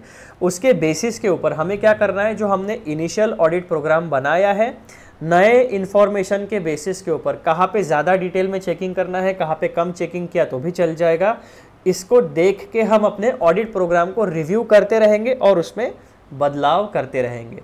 किसी भी चीज़ का रिव्यू आप कंटिन्यूस बेसिस पे तभी करते हो जब आपको अपना अल्टीमेट गोल या ऑब्जेक्टिव अचीव करना होता है. तो हमारा जो ऑडिट प्रोग्राम है उसका अल्टीमेट ऑब्जेक्टिव क्या था, हमने सबसे पहले पैराग्राफ में देखा था मीनिंग एंड सिग्निफिकेंस में. किसी भी ऑडिट का ऑब्जेक्टिव होता है to express an opinion on financial statements. जो ओपिनियन ऑडिटर देता है वो ऑडिट का मेन ऑब्जेक्टिव होता है. तो ऑडिट का मेन ऑब्जेक्टिव यानी ओपिनियन क्रिएट कौन से बेसिस पे होता है, ऑडिट एविडेंस के बेसिस पे. ऑडिट एविडेंस कैसा होना चाहिए, सफिशिएंट एंड अप्रोप्रिएट होना चाहिए. Sufficient means quantity audit evidence की अच्छी होनी चाहिए और अप्रोप्रिएट यानी क्वालिटी ऑफ ऑडिट एविडेंस भी होना चाहिए. फिर इनके बेसिस के ऊपर ऑडिटर अपना ओपिनियन ऑडिट रिपोर्ट में देता है. तो ऑडिट प्रोग्राम का ऑब्जेक्टिव है ओपिनियन बनाना. तो ऑडिट प्रोग्राम को हमें कंटिन्यूअसली मॉनिटर करना पड़ेगा, कंटिन्यूअसली रिव्यू करना पड़ेगा, ताकि जो हमारा एंड गोल है sufficient and appropriate audit evidence को जनरेट करके उसके ऊपर ओपिनियन देना, वो फुलफिल हो सके. ठीक है, इसी वजह से हमें अपना ऑडिट प्रोग्राम का पीरियोडिक रिव्यू करते रहना चाहिए या रहना पड़ेगा. पॉइंट नंबर 1 क्या कहता है, there should be periodic review of audit program to assess whether the same continues to be adequate for obtaining requisite knowledge and evidence about the transactions. यानी जो ऑडिट प्रोग्राम हमने बनाया वो रिलेवेंट है कि नहीं है, वो अपना ऑब्जेक्टिव फुलफिल कर रहा है कि नहीं कर रहा है.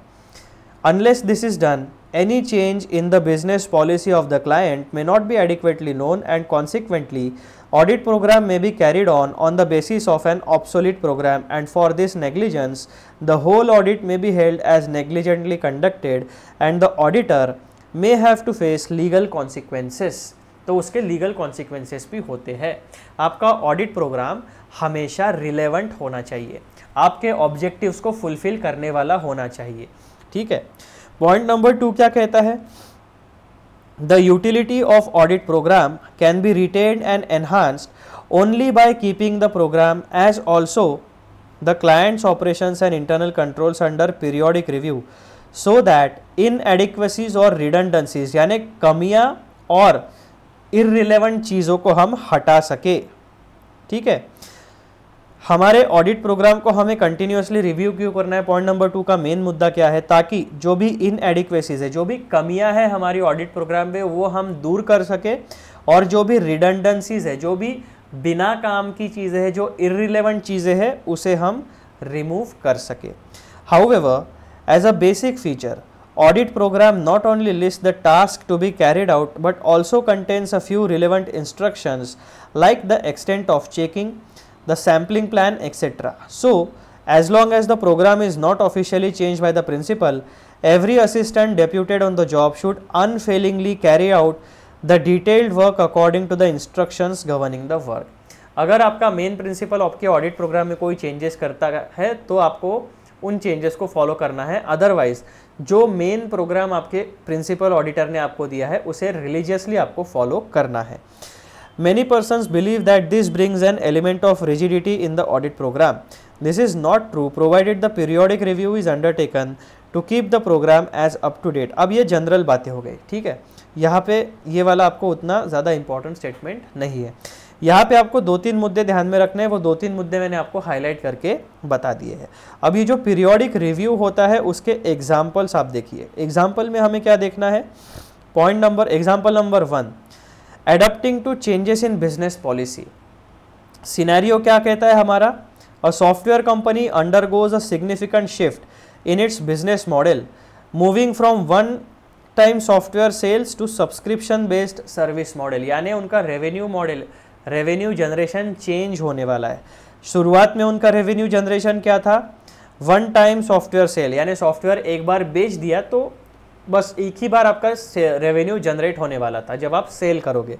लेकिन वन टाइम सेल से अब वो सब्सक्रिप्शन बेस्ड सर्विस में जाने वाले, यानी मंथली सब्सक्रिप्शन, ईयरली सब्सक्रिप्शन। जब तक कस्टमर आपका वो सॉफ्टवेयर सर्विस यूज़ करेगा तब तक आपको उसका रेंटल इनकम या सब्सक्रिप्शन फीस देता रहेगा, यानी कंटिन्यू बेसिस के ऊपर आपका रेवेन्यू जनरेट होने वाला है।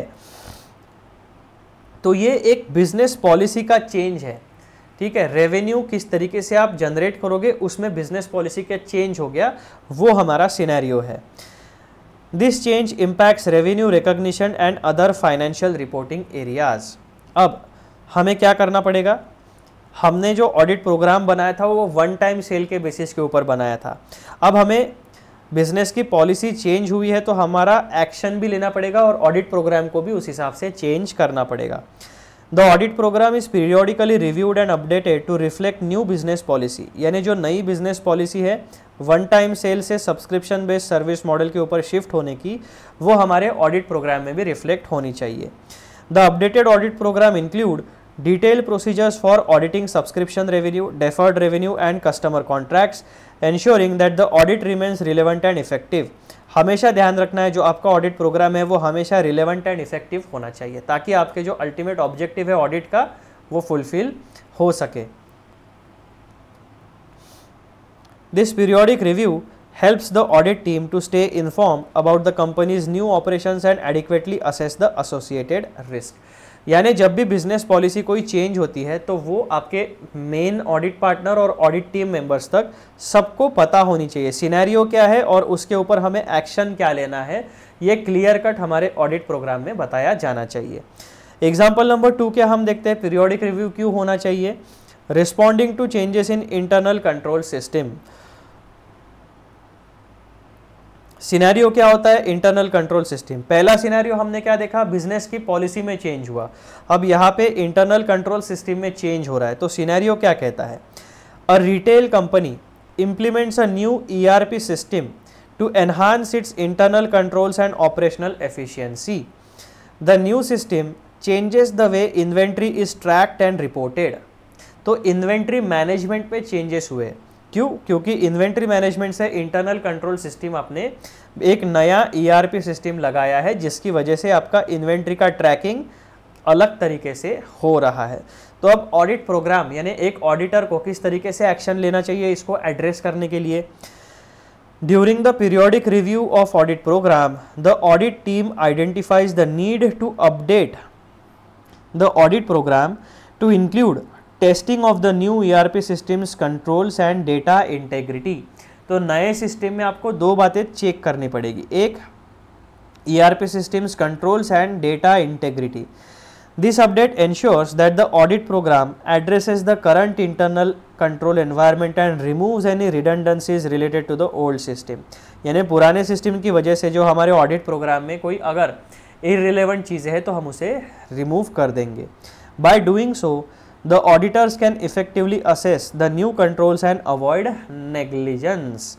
तो मित्रों, ये था हमारा पीरियोडिक रिव्यू का डिस्कशन पॉइंट नंबर 1, 2 और पॉइंट नंबर 1 और 2 में. और इन पॉइंट नंबर 1 और 2 को अच्छे से समझाने के लिए हमने 2 एग्जाम्पल्स देखे कि हमें ऑडिट प्रोग्राम का पीरियोडिक रिव्यू क्यों करते रहना चाहिए. क्यों? क्योंकि बिजनेस पॉलिसी में चेंजेस हो सकते हैं. ऐसा तो नहीं है कि भैया ऑडिट शुरू है तो बिजनेस पॉलिसी में चेंजेस मत करो, है ना, या इंटरनल कंट्रोल सिस्टम में चेंजेस मत करो, ऐसा तो नहीं होगा. तो ये सारी चीज़ें. लेकिन यहाँ पे एक बात ध्यान रखनी है, जब ऑडिट की आप बात करते हो तो हिस्टोरिकल फाइनेंशियल इंफॉर्मेशन की आप बात कर रहे हो, ठीक है. यानी ये अगर आपका फाइनेंशियल ईयर है तो यहाँ पर अगर बिजनेस पॉलिसी चेंज होती है या यहाँ पर इंटरनल कंट्रोल सिस्टम चेंज होता है तो वो आपके ऑडिट प्रोग्राम में आने वाला है. अगर ये आपका फाइनेंशियल ईयर है और फाइनेंशियल ईयर के बाद अगर इस एरिया में कोई चेंजेस होते हैं तो वो अगले फाइनेंशियल ईयर के ऑडिट में रिफ्लेक्ट होंगे. आपके फाइनेंशियल ईयर में, जिस फाइनेंशियल ईयर का ऑडिट आप करने वाले हो, उसमें अगर कुछ चेंजेस होते हैं रिलेटिंग टू बिजनेस पॉलिसी या इंटरनल कंट्रोल सिस्टम तो आपको अपने ऑडिट प्रोग्राम में वो इंक्लूड करने हैं. अगर आपका रिलेवेंट पीरियड नहीं है तो आपको आपके ऑडिट प्रोग्राम में वो चीज़ें रिफ्लेक्ट नहीं होने वाली है. ठीक है जी. अब यहाँ तक तो हमारी सारी चीज़ें क्लियर हो गई. ऑडिट प्रोग्राम का मीनिंग समझ लिया हमने ये भी समझ लिया कि एक ऑडिट प्रोग्राम सारे बिजनेसेस में काम नहीं कर सकता. Specific tailor made audit program हमें बनाना पड़ेगा हर एक बिजनेस के हिसाब से. पॉइंट नंबर 3 में हमें पता चला कि जो असिस्टेंट होते हैं उन्हें हमेशा शार्प एंड ओपन माइंडेड होना चाहिए. उसके बाद में पीरियोडिक रिव्यू हमें करते रहना पड़ेगा ऑडिट प्रोग्राम का. अब पॉइंट नंबर 5 हमने क्या पढ़ना है. पॉइंट नंबर 5 में हमें देखना है कि ऑडिट प्रोग्राम बनता किस तरीके से, ऑडिट प्रोग्राम में कौन से मुद्दों को हमें ध्यान में रखना है. अभी तक हमने ऑडिट प्रोग्राम का पूरा बैकग्राउंड स्टडी समझा, उसका मतलब समझा, किस तरीके से मुद्दे हमें एड्रेस करने होते हैं ड्यूरिंग प्रैक्टिकल वर्क, ये सारी चीज़ें समझी. अब हम एक्चुअल में ऑडिट प्रोग्राम कंस्ट्रक्ट यानी बनता कैसे है वो पॉइंट नंबर 5 में डिस्कस करने वाले हैं. पॉइंट नंबर 1, 2, 3, इन 3 में थोड़ा बहुत एक्सप्लेनेशन है. उसके बाद कुछ मुद्दे हैं जो आपको अपने ऑडिट प्रोग्राम में इंक्लूड करने चाहिए, उसके बारे में जानकारी दी गई है. तो ये मुद्दा हमें यहाँ पर पढ़ना है. Constructing an audit program. Point number 1 क्या कहता है. The audit planning ideally commences at the conclusion of the previous year's audit and along with the related program. It should be considered for modification at the audit progresses, as the audit progresses. फिर से एक बार पढ़ते इसको. The audit planning ideally commences at the conclusion of the previous year's audit and along with the related program, it should be considered for modification as the audit progresses. Such consideration is based on the auditor's review of the internal control, his preliminary evaluation thereof and the results of his compliance and substantive procedures. इसका मतलब basically एक ही चीज़ आपको यहाँ पे समझनी है. पहला sentence क्या कहता है. The audit planning ideally commences at the conclusion of the previous year's audit. यानी इनका कहना क्या है कि ऑडिट की जो प्रोसेस है ये एक कंटिन्यूअस प्रोसेस है. पिछला ऑडिट आपका जहाँ पे ख़त्म हुआ वहीं से नया करंट यानी अगले साल का ऑडिट शुरू होगा. हमारी समय की डंडी क्या कहती है. गोइंग कंसर्न एक कंटिन्यूटी होती है बिजनेस में. Financial year 1, financial year 2, financial year 3, financial year 4. यहाँ का ऑडिट यहाँ पे ख़त्म होगा, फिर इस ईयर का ऑडिट यहाँ पे शुरू हो जाएगा, फिर ख़त्म होगा, फिर शुरू होगा. यानी क्या होता है, कंटिन्यूअस बेसिस पे जैसे जैसे फाइनेंशियल ईयर हमारे आगे बढ़ते जाएंगे वैसे वैसे हमारे ऑडिट भी शुरू होंगे और कंक्लूड होते चले जाएंगे. तो ऐसे केसेस में हमेशा जो ऑडिटर होता है उसे प्रीवियस ईयर का ऑडिट रिपोर्ट और उससे रिलेटेड ऑडिट प्रोग्राम के बारे में बेसिक जानकारी यानी ड्यू डिलिजेंस करना चाहिए. पहला मुद्दा आपको ये कंसिडर कर लेना है. ऑडिट एक कंटिन्यूअस प्रोसेस है। पिछले साल के ऑडिटर ने अगर आपने खुद ऑडिट किया है उसका, तो आप वही से प्रोसेस कंटिन्यू करोगे। अदरवाइज प्रीवियस ऑडिटर का जो काम है उसके बेसिस के ऊपर आप अपना पहले नॉलेज बेस क्रिएट करोगे, पिछले साल का ऑडिट रिपोर्ट पढ़ोगे, किस तरीके के ऑब्जर्वेशंस थे, किस तरीके का ओपिनियन दिया गया था, उससे आप एंटिटी के बारे में जानकारी हासिल करोगे और फिर आप अपना काम करंट ईयर के ऑडिट का शुरू करोगे। पॉइंट नंबर 2 क्या कहता है? While developing an audit program, the auditor may conclude that relying on certain internal controls is an effective and efficient way to conduct audit. Audit हमेशा हमारा कैसा होना चाहिए? इफेक्टिव एंड एफिशिएंट होना चाहिए। ठीक है, तो ऑडिट प्रोग्राम बनाते वक्त ऑडिटर ये कह सकता है कि इंटरनल कंट्रोल सिस्टम के ऊपर मैं रिलाय कर सकता हूँ। इंटरनल कंट्रोल सिस्टम के बेसिस के ऊपर जो ऑडिट एविडेंस मुझे मिलता है उस पर मैं रिलाय कर सकता हूँ। ये ऑडिटर अपने प्रोफेशनल जजमेंट के हिसाब से डिसाइड कर सकता है। However, the auditor may decide not to rely on internal controls when there are other more efficient ways of obtaining sufficient appropriate audit evidence. अगर एंटिटी के इंटरनल कंट्रोल्स के बेसिस के ऊपर ही आपको sufficient and appropriate audit evidence मिलता है तो well and good. अगर एंटिटी के इंटरनल कंट्रोल्स की वजह से आपके ऑडिट एविडेंस को गैदर करने में अगर कुछ प्रॉब्लम होता है तो आपको other more efficient ways of obtaining sufficient appropriate audit evidence को इम्प्लीमेंट करना पड़ेगा। The auditor should also consider the timing and procedures, the coordination of any assistance expected from the client, the availability of assistants and the involvement of the auditor's experts. यानी यहाँ पे overall सारे resources के बारे में आपको सोचना है। एक ऑडिट प्रोग्राम बनाने के लिए आपको कौन से एक ऑडिट को कंडक्ट करने के लिए आपको कौन से रिसोर्सेस लगने वाले हैं, उन सारे रिसोर्सेस के बारे में एक ओवरऑल थॉट आपको देना पड़ेगा। उस हिसाब से अपना ऑडिट प्रोग्राम क्रिएट करिए। Point number 3, further the auditor normally has flexibility in deciding when to perform audit procedures. Audit का काम कब, कहाँ और कैसे कंडक्ट करना है इसकी पूरी जिम्मेदारी ऑडिटर के ऊपर होती है, उतना फ्रीडम उसके पास होता है। However in some cases the auditor may have no discretion as to timing, for example when observing the taking of inventories by client personnel or verifying securities and cash balances at the year end. जो year and होता है हमारा, वहाँ पे cash गिनी जाती है और inventory का स्टॉक यानी क्लोजिंग स्टॉक लिया जाता है और क्लोजिंग कैश को काउंट किया जाता है। तो 31 मार्च ये साल में एक ही बार आने वाला है at the end of the year. तो ऑडिटर की ड्यूटी बनती है कि जब वहाँ पे क्लोजिंग स्टॉक लिया जाता है तो आपको फिजिकली वहाँ पे अपने टीम मेंबर को या आपको खुद को प्रेजेंट रहना पड़ेगा। 31 मार्च के बाद आप वापस 31 मार्च ख़त्म होने के बाद अप्रैल या मई महीने में आप ये नहीं कह सकते कि फिर से स्टॉक टेकिंग लो, 31 मार्च में कितना था मुझे बताओ, नहीं। 31 मार्च साल में एक ही बार आने वाला है। रियल क्लोजिंग स्टॉक जब आप काउंट करोगे वो 31 मार्च यानी ईयर एंड में ही होने वाला है और ऐसे सिनेरियो में ऑडिट या ऑडिटर के टीम मेंबर को वहाँ पे प्रेजेंट रहना पड़ेगा। तो कुछ सिनेरियो ऐसे होते हैं जिनका डिसीजन ऑडिटर के ऊपर होगा कि ऑडिट किस तरीके से कब कंडक्ट करना है, लेकिन जैसे क्लोजिंग स्टॉक की बात हुई तो वहाँ पर ऑडिटर का बस नहीं चलेगा। उसे प्रॉपरली जब एंटिटी का क्लोजिंग स्टॉक या क्लोजिंग कैश को काउंट किया जाएगा तो उसी स्पेसिफिक टाइम पे जाके वहाँ पर प्रेजेंट रहना पड़ेगा। तो ये कुछ 3 बेसिक पॉइंट हमें ऑडिट प्रोग्राम को बनाने के लिए बताए गए हैं। फिर ऑडिट प्रोग्राम में हमें ये कुल मिलाकर 7 मुद्दों का ध्यान रखना पड़ेगा। For the purposes of program construction the following point should be kept in mind. जब भी एज एन ऑडिटर आप ऑडिट प्रोग्राम बनाते हो तो आपको ये 7 मुद्दे हमेशा ध्यान में रखने हैं। पहला मुद्दा क्या है? Stay with in the scope and limitation of the assignment. जो आपका ऑडिट का स्कोप है उसी स्कोप, उसी दायरे में रहकर आप अपना ऑडिट प्रोग्राम क्रिएट कीजिए।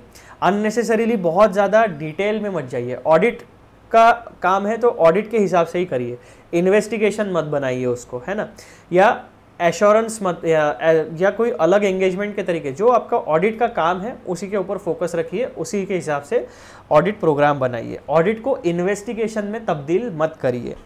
Point number 2, prepare a written audit program setting forth the procedures that are needed to implement the audit plan. Prepare a written audit program setting forth the procedures that are needed to implement the audit plan. Written में चाहिए आपका document, orally या verbally नहीं चलेगा। Point number 3, determine the evidence reasonably available and identify the best evidence for deriving necessary satisfaction. यानी reasonably available evidence और ऐसे evidence को आइडेंटिफाई करो जो आपको ओपिनियन बनाने में मदद करने वाला है। पॉइंट नंबर 4, यानी आपका ऑडिट प्रोग्राम इस तरीके से बनाओ कि आपका audit evidence sufficient and appropriate होना चाहिए। Point number 4, apply only those steps and procedures which are useful in accomplishing verification purposes in the specific situation. Point number 5, include the audit objective for each area and sufficient details which serves as a set of instruction for the assistants involved in the audit and help in controlling the proper execution of the work. Point number 6, consider all possibilities of error, and point number 7, coordinate the procedures to be applied to related items. तो मित्रों ये 7 मुद्दे कभी भी audit program बनाते वक्त आपको ध्यान में रखना पड़ेगा। अब ये जो मुद्दे हैं ना, यहाँ पे बहुत ज़्यादा कुछ एक्सप्लेन करने जैसा नहीं है। जितना भी एक्सप्लेनेशन था हमने अभी तक इन 4 बड़े बड़े मुद्दों में हमने एक्सप्लेनेशन देख लिया, और यहाँ पर अब हमें एक समरी फॉर्म में उन सारी बातों को बता दिया गया है। ठीक है, फिर पॉइंट नंबर 6 जो है हमारा, वो क्या कहता है मित्रों? पॉइंट नंबर 6 हमारा कहता है audit program designed to provide audit evidence. Main मुद्दा क्या होता है? किसी भी ऑडिट एंगेजमेंट का मेन ऑब्जेक्टिव है ओपिनियन को एक्सप्रेस करना। ओपिनियन एक्सप्रेस हम तभी कर पाएंगे जब हमारे पास सफिशिएंट अप्रोप्रिएट ऑडिट एविडेंस हो। सफिशिएंट अप्रोप्रिएट ऑडिट एविडेंस हमें चाहिए तो हमें क्या करना पड़ेगा? एक प्रॉपर ऑडिट प्रोग्राम को design and construct and implement करना पड़ेगा। यही बात इस पॉइंट नंबर 6 में हमें समझाई गई है। तो पॉइंट नंबर 1 क्या कहता है इसमें? Audit evidence may be defined as the information used by the auditor in arriving at the conclusions on which the auditor's opinion is based.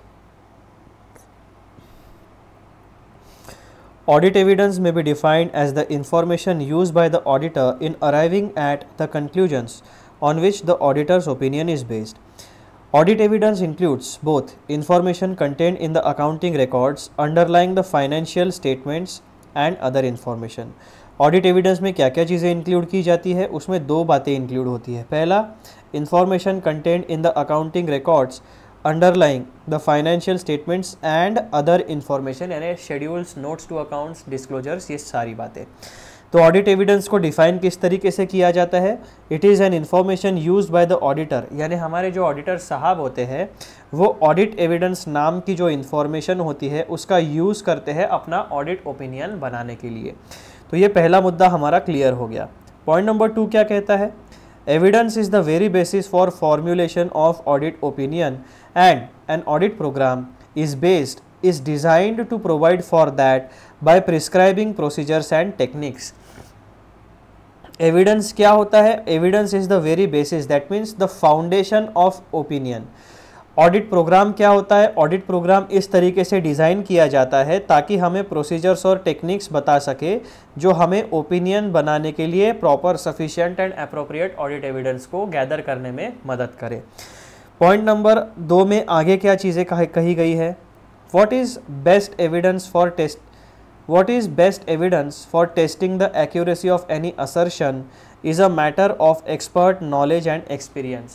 यानी किसी भी फाइनेंशियल स्टेटमेंट के एलिमेंट को या असर्शन को आपको चेक करना है तो चेक करने के लिए कौन सी टेक्निक या कौन सी प्रोसीजर का इस्तेमाल करना है, ये आपके पर्सनल नॉलेज और एक्सपीरियंस और एक्सपर्टीज़ के ऊपर डिपेंड करेगा।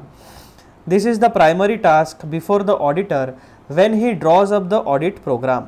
Transactions are varied in nature and impact, यानी transactions का nature और उनका impact अलग अलग तरीके का होता है।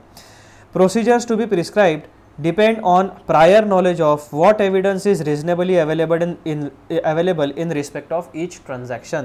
यानी जो भी evidence रहेगा, available रहेगा, वो depend करता है transaction किस nature का है। Point number 2 क्या कहता है? In most of the assertion, much of evidence be drawn and each one should be considered and weighed to ascertain its weight to prove or disprove assertion। यानी assertion के बारे में जब भी आपको कोई भी evidence gather करना है तो आपको हर बार जो assertions होते हैं, आपके assertions होंगे category of transaction, account balances and तीसरा होता है डिस्क्लोजर से रिलेटेड। तो आपको हर बार उस पर्टिकुलर असर्शन को पर्टिकुलर बिजनेस सिनेरियो के हिसाब से टेस्ट करके बाद में डिसीजन लेना पड़ेगा कि यहाँ पर किस तरीके का ओपिनियन आपको जनरेट करना है। In this process an auditor would be in a position to identify the evidence that brings the highest satisfaction to him about the appropriateness or otherwise the assertion. Point number 3, तीसरा ही है ना point, sorry point number 4, the auditor however has to place appropriate weight on each piece of evidence and accordingly should prescribe the priority of verification. It is true that in all cases one procedure may not bring the highest satisfaction and it may be dangerous for the auditor to ignore any evidence that is available. By the word available, we do not mean that the evidence available with the client is the only available evidence. The auditor should know what normally should be available in context of transaction having regard to the circumstances and usage। यानी auditor को किस तरीके के evidences कौन से industry में कौन से ट्रांजैक्शंस के लिए जनरली अवेलेबल होते हैं इसके बारे में जानकारी होनी चाहिए। तो मित्रों ये सारे मुद्दे हैं regarding audit program design to provide audit evidence. यानी यहाँ पर आपको ऑडिट प्रोग्राम और ऑडिट एविडेंस इन दोनों के बीच में क्या रिलेशनशिप है, ऑडिट प्रोग्राम किस तरीके से हमें ऑडिट एविडेंस को गैदर करने में मदद करता है, ये सारी बातें पॉइंट नंबर 6 में आपको दी गई है। अब यहाँ पे 10 पॉइंट्स आपको ध्यान में रखने हैं। The auditor picks up evidence from variety of fields and it is generally of the following broad types. यानी ऑडिटर इन 10 अलग अलग सोर्सेज से ऑडिट एविडेंस गैदर कर सकता है। पॉइंट नंबर 1, डॉक्यूमेंट्री एग्जामिनेशन करके, डॉक्यूमेंट्स का एग्जामिनेशन करके आप एविडेंस गैदर कर सकते हो। दूसरा फिजिकल एग्जामिनेशन, यानी जो इन्वेंट्री का काउंट फिजिकली होता है या फिर कैश जब काउंट होती है फिजिकली आप प्रेजेंट रहते हो, आप अपने सामने क्लाइंट के एम्प्लॉय को कैश गिनने के लिए लगाते हो, तो फिजिकल एग्जामिनेशन से भी ऑडिट एविडेंस गैदर किया जा सकता है।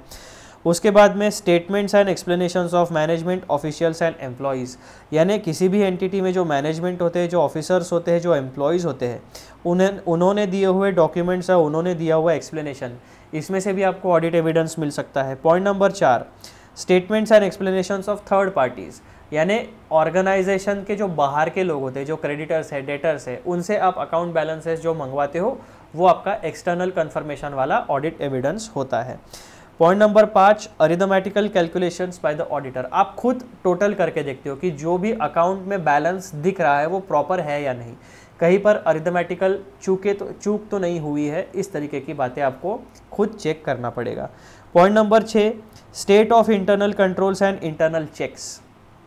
पॉइंट नंबर 7 यानी पॉइंट नंबर 6 में जो भी इंटरनल कंट्रोल है, इंटरनल चेक्स है, उनको आप खुद वेरीफाई करते हो, वहाँ से आप first hand audit evidence generate कर सकते हो। Point number 7, inter relationship of various accounting data, यानी अगर आपके पास सेल का डेटा है तो सेल का डेटा रिलेट करोगे आप एक्सपेंसेस से, यानी सेल जनरेट करने के लिए कितने एक्सपेंसेस लगते हैं, कौन से प्रकार के एक्सपेंसेस किस पर्टिकुलर इंडस्ट्री में लगते हैं। जैसे कि हमने अभी थोड़ी देर के पहले एक एग्जांपल देखा था, एक मैन्युफैक्चरिंग एंटिटी में क्या होता है, raw material, procurement of raw material, inventory management, production cost accounting, ये क्रिटिकल चीज़ें होती है। लेकिन वहाँ पे हमें क्या दूसरा अनयूजुअल पैटर्न क्या मिला, ट्रैवलिंग एंड एंटरटेनमेंट एक्सपेंसेस में अनयूजुअल पैटर्न मिला, तो हमने वहाँ पे डिटेल चेकिंग शुरू कर दिया। तो ऐसा होता है inter relationship of various accounting data. Point number 8, subsidiary and memorandum records. Point number 9, minutes of the meetings. Point number 10, subsequent action by the client and by other, यानी इन 10 तरीकों से, इन 10 अलग अलग टेक्निक्स को इम्प्लीमेंट करके इन 10 अलग अलग जगह पे आप ऑडिट एविडेंस जनरेट या गैदर कर सकते हो। तो इन 10 मुद्दों को आप अपने ऑडिट प्रोग्राम में हमेशा इंक्लूड कर सकते हो। अब इनसे रिलेटेड एग्जांपल्स देखो। For cash in hand the best evidence is count, यानी फिजिकली आप वहाँ पे प्रेजेंट रहो जब भी कैश का काउंटिंग होगा। पॉइंट नंबर 2 क्या कहता है, for investment pledged with a bank the banker certificate is the best evidence. Point number 3 क्या कहता है, for verifying assertions about book debts the clients ledger invoices, debit notes, credit notes, monthly account statement send to the customers are all evidence, some of these are corroborative, other being complementary. तो कुछ evidence जो होते हैं वो corroborative होते हैं, यानी दूसरे एविडेंस को सप्लीमेंट यानी क्या कहते हैं उसे रिकंसाइल करते हैं, और कुछ एविडेंसेस कॉम्प्लीमेंट्री होते हैं, यानी ओरिजिनल एविडेंस को सपोर्टिंग वाले डॉक्यूमेंट्स होते हैं। In addition balance confirmation procedure is often resorted to obtain greater satisfaction about the reliability of the assertion. तो ये बेसिक चीज़ें आपको ध्यान में रखनी पड़ेगी रिलेटिंग टू ऑडिट प्रोग्राम। अब यहाँ तक पूरा का पूरा कोर डिस्कशन था of the topic audit program. यहाँ पे ऑडिट प्रोग्राम नाम का जो टॉपिक है उसका कोर डिस्कशन यानी जो सबसे इम्पॉर्टेंट बातें थी उसका डिस्कशन कंप्लीट होता है। अब हमें एक छोटा सा टॉपिक और पढ़ना है जो हमें बताएगा कि ऑडिट प्रोग्राम के एडवांटेजेस क्या होते हैं और ऑडिट प्रोग्राम के डिसएडवांटेजेस क्या होते हैं। बहुत ही सिंपल टॉपिक है, advantages and disadvantages of audit program. पहला एडवांटेज क्या है, it provides assistant carrying out the audit with total and clear set of instructions of work generally to be done, यानी क्या काम करना है उससे related total and clear set of instruction audit assistant को दिए जाते हैं, ताकि आपका काम कभी कहीं भी रुके ना और ऑडिट असिस्टेंट के दिमाग में क्लैरिटी हो कि काम को किस तरीके से एग्जीक्यूट करना है। उस काम को एग्जीक्यूट करने के बाद फाइनल आउटकम यानी ऑडिट एविडेंस क्या आना चाहिए और उस ऑडिट एविडेंस को और आपने परफॉर्म की गई प्रोसीजर को अपने सीनियर पार्टनर को रिपोर्ट किस तरीके से करना है, ये सारी बातें आपको यहाँ पे पता चलेगी। Point number 2, it is essential particularly for major audits, यानी जहाँ पे बड़ी ऑर्गेनाइजेशंस का ऑडिट्स होता है वहाँ पर to provide total perspective of work to be performed. तो जहाँ पर बड़े ऑर्गेनाइजेशंस को ऑडिट होता है वहाँ पर बहुत ही ज़्यादा रिलेवेंस होता है एक रिटर्न ऑडिट प्रोग्राम का, क्योंकि वो total and clear set of instructions provide करते हैं कि क्या काम करना है। पॉइंट नंबर 3 में क्या पता चलता है हमें, selection of assistants for jobs on the basis of capability becomes easier when the work is rationally planned, defined and segregated। जब आप काम को प्रॉपरली प्लान करते हो, डिफाइन करते हो और सेग्रीगेट करते हो, तब आपको ये पता चल जाता है कि आपके कौन से टीम मेंबर में कौन सी कैपेबिलिटी है और किसे कौन सा काम एलोकेट करना है। Point number 4, without a written and predetermined programme work is necessarily to be carried out on the basis of some mental plan.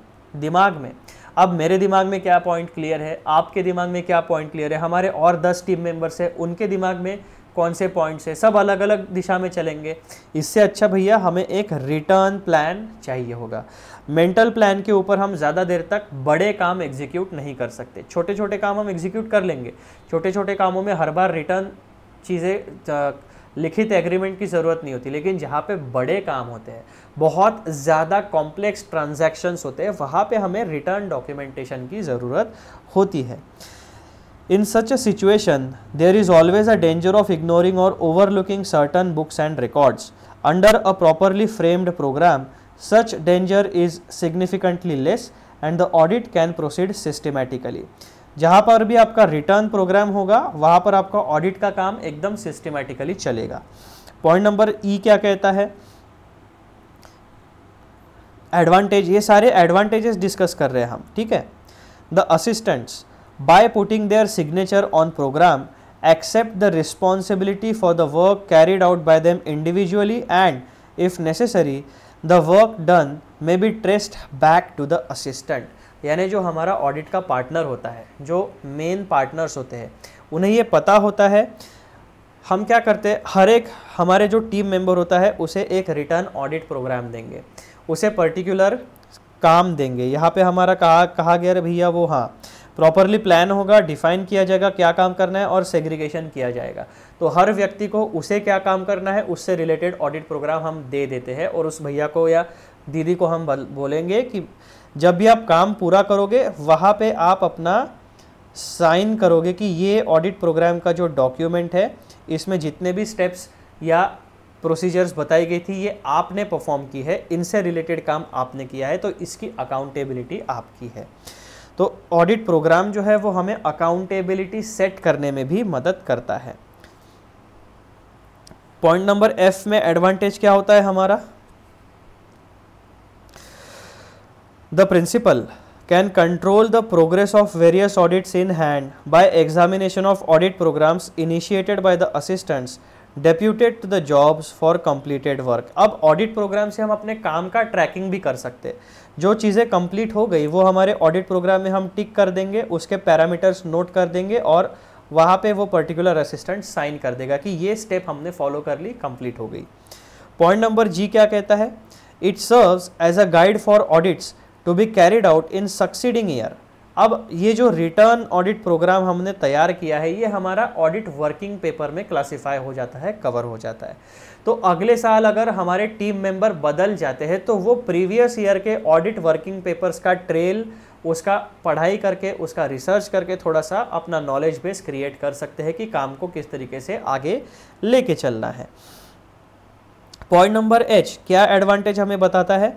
A properly drawn up audit program serves as evidence in the event of any charge of negligence being brought against the auditor. It may be of considerable value in establishing that he exercised reasonable skill and care and that was expected of professional auditor। यानी audit programme अगर हमने सही तरीके से plan किया है, सही तरीके से चीज़ों को डिफ़ाइन किया और सेग्रीगेशन ऑफ ड्यूटी किया है, तो ये हमें ये दर्शाता है कि जो भी काम एक ऑडिटर ने किया है वो प्रोफेशनल तरीके से किया है और रीजनेबल स्किल के साथ किया हुआ है। तो रिटर्न ऑडिट प्रोग्राम के बहुत सारे एडवांटेजेस हैं। इसी के साथ साथ कुछ डिसएडवांटेजेस भी है, लेकिन ये जो डिसएडवांटेजेस है ये हम रिमूव कर सकते हैं, उनमें जो भी कमियां हैं उनको ठीक करके। तो डिसएडवांटेजेस क्या है? The work may become mechanical and particular parts of programme may be carried out without any understanding of the object of such parts in the whole audit programme. अब कोई ऑडिट असिस्टेंट ऐसे होते हैं कि भैया दो काम दो, जल्दी जल्दी ख़त्म करो, आगे बढ़ाओ, उनको कोई दिमाग वगैरह लगाने का, सर आपने ये बोला था ये कर दिया है ना, ऐसे होते हैं। तो ये एक ड्रॉबैक होता है कि मैकेनिकली काम कर दिया और जो चीज़ें ऑब्जर्व करनी थी, जो इंपॉर्टेंट बातें थी वो किया ही नहीं, बस स्टेप जो थी वो बता दिया और टिक मार्क साइन करके आगे बढ़ गए। ऐसा हो सकता है। रोबोटिक काम यानी मैकेनिकल तरीके से काम हो सकता है। रियल दिमाग, स्किल, एक्सपीरियंस, प्रोफेशनल स्केप्टिसिज्म वहाँ पे एक्सरसाइज ना भी हो सकता है। पॉइंट नंबर बी, लेकिन ये चीज़ हम इम्प्रूव कर सकते हैं। हम अपने ऑडिट असिस्टेंट को हमेशा क्या कहते हैं? अपना माइंड ओपन रखो, जो चीज़ हमने ऊपर डिस्कस की है। दूसरा डिसएडवांटेज क्या कहता है? The programme often tends to become rigid and inflexible. बहुत से लोगों का ऐसा मानना है कि अगर आपने एक रिटर्न ऑडिट प्रोग्राम दे दिया तो उसकी वजह से रिजिडिटी एंड इनफ्लेक्सिबिलिटी आ जाती है। लेकिन the business may change in its operation of conduct but the old programme may still be carried on. यानी जो ऑडिट असिस्टेंट होते हैं उनका काम क्या होता है? माइंड ओपन रखो, सिनेरियो क्या है वो अपने सीनियर पार्टनर को रिपोर्ट करो, उस हिसाब से अपने ऑडिट प्रोग्राम में चेंजेस इम्प्लीमेंट करा लो। लेकिन कुछ मंदबुद्धि असिस्टेंट भी हो सकते हैं, मंदबुद्धि लोग भी हो सकते हैं, तो वो क्या करते हैं? बिजनेस में कुछ सिग्निफिकेंट चेंजेस होते हैं तो वो अपने सीनियर पार्टनर को बताएंगे नहीं। वो क्या करेंगे? जाने दो ना यार, कर दो, मेरा तो काम हो गया ना, सैलरी दो, पैसा दो, काम ख़त्म करो। तो ये प्रॉब्लम आ सकता है, लेकिन इसको हम रिमूव कर सकते हैं by using monitoring and periodic review, जो चीज़ हमने ऊपर डिस्कस की है। चेंजेस इन स्टाफ और इंटरनल कंट्रोल में render precaution necessary at points different from those originally decided upon. इसी वजह से हमें इन डिसएडवांटेजेस को दूर करने के लिए हमें periodic review of audit programme की ज़रूरत पड़ती है। तीसरा डिसएडवांटेज क्या होता है? Inefficient assistants may take shelter behind program, that is defend deficiencies in their work on the ground that no instruction in the matter is contained therein। यानी ऐसा हो सकता है कि जैसे हमने वो एग्जांपल देखा था, एक मैन्युफैक्चरिंग एंटिटी, लेकिन उसके कोर क्रिटिकल एरिया में प्रॉब्लम नहीं था, उसका जो ट्रैवलिंग एंड एंटरटेनमेंट एक्सपेंस था उसमें अनयूजुअल पैटर्न थे। दूसरा एग्जांपल हमने देखा था कि पर्सनल एक्सपेंसेस को बिजनेस एक्सपेंसेस दिखा के क्लेम कर लिया।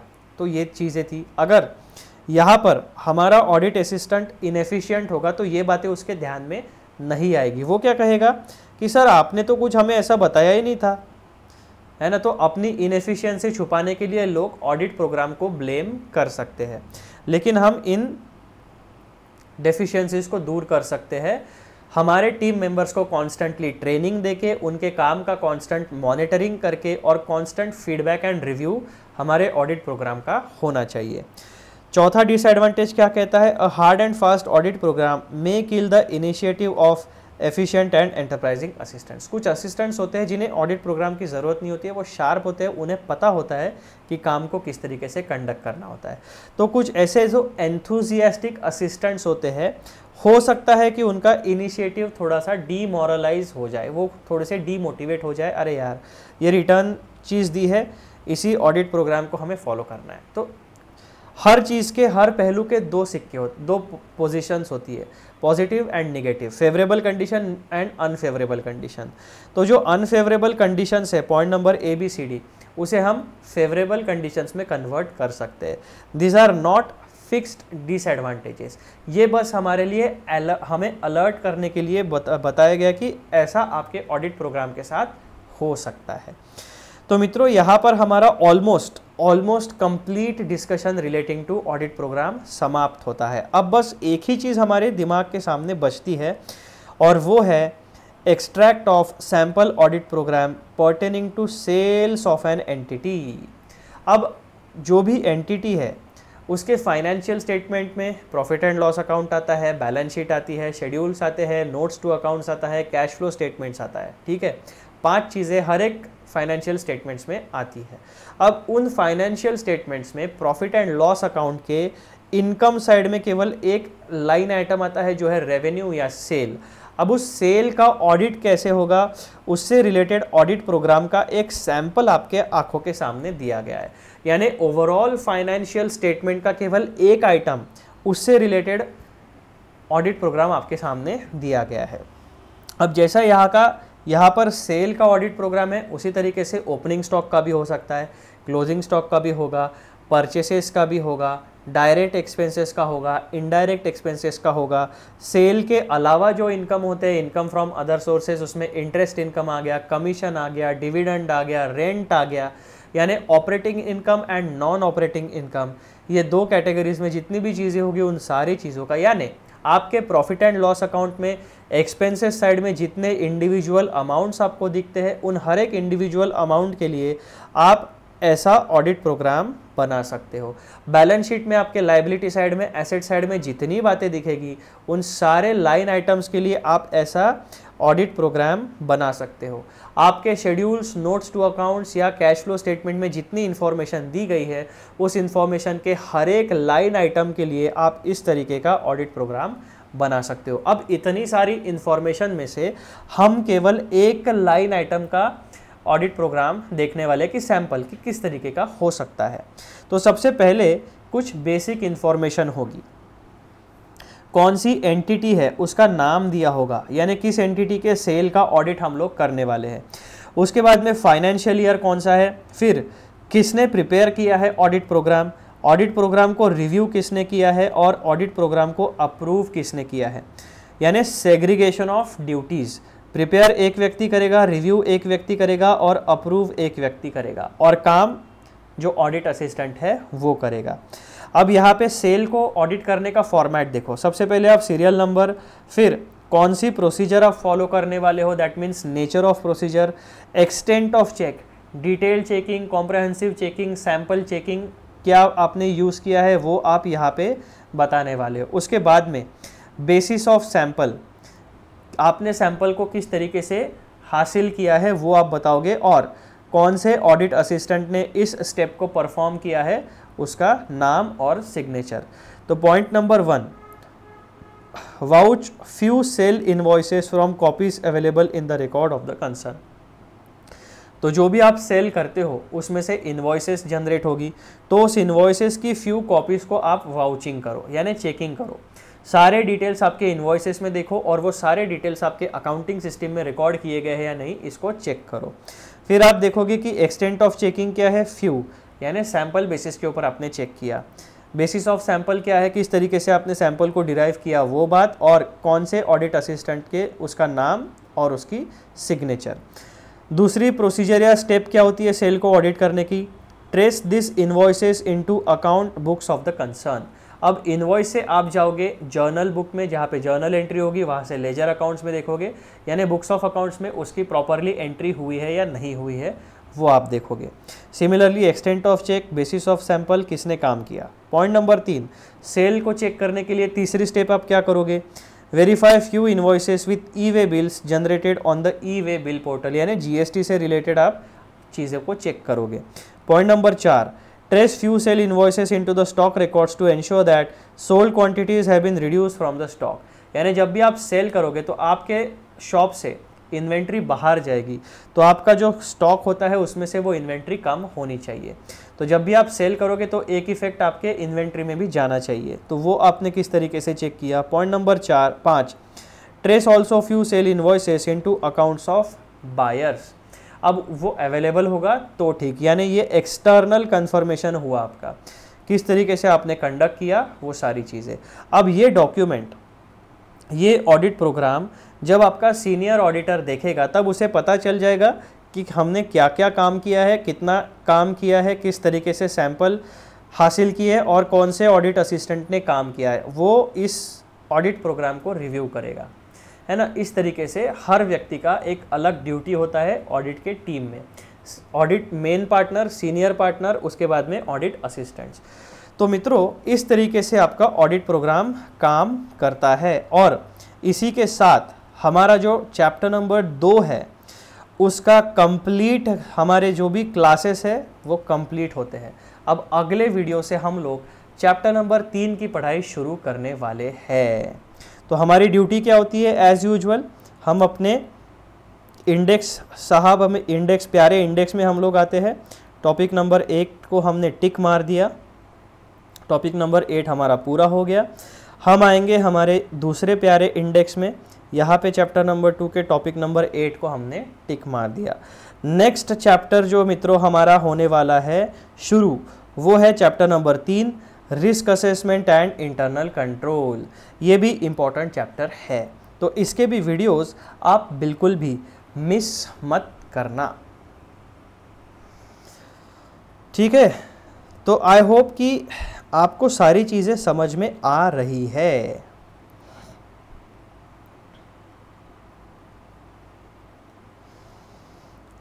और जाने से पहले एज यूजुअल एक छोटी सी request, this is the channel Shrinidhi Borikar CA intermediate, इसे फाइंड करिए, यूट्यूब पर सब्सक्राइब करिए, बेल नोटिफिकेशंस सारे ऑन करिए, ताकि आपको जब भी मैं वीडियो अपलोड करूँ फटाक से आपके मोबाइल में नोटिफिकेशन आ सके और आप वीडियो कोई भी मिस ना करें। जितने भी वीडियो लेक्चर्स मैं आपके लिए अवेलेबल करा रहा हूँ उसको आपको शुरुआत से लेकर अंत तक देखना है। अगर आप video lecture 1-2 minute, 5 minute, 10 minute देख के बंद करते हो तो आपको ये वीडियो लेक्चर्स पास होने में मदद नहीं कर पाएंगे। जो भी बच्चे 10-15 मिनट में, मेरे वीडियोज़ नहीं, आप किसी भी क्लास में जाइए, किसी भी फैकल्टी के वीडियोज़ या फिज़िकल क्लास आप अटेंड करिए, जब तक आप फुल इन्वॉल्वमेंट के साथ, अपने खुद के कमिटमेंट के साथ आप पढ़ाई नहीं करोगे तब तक आप पास नहीं हो पाओगे।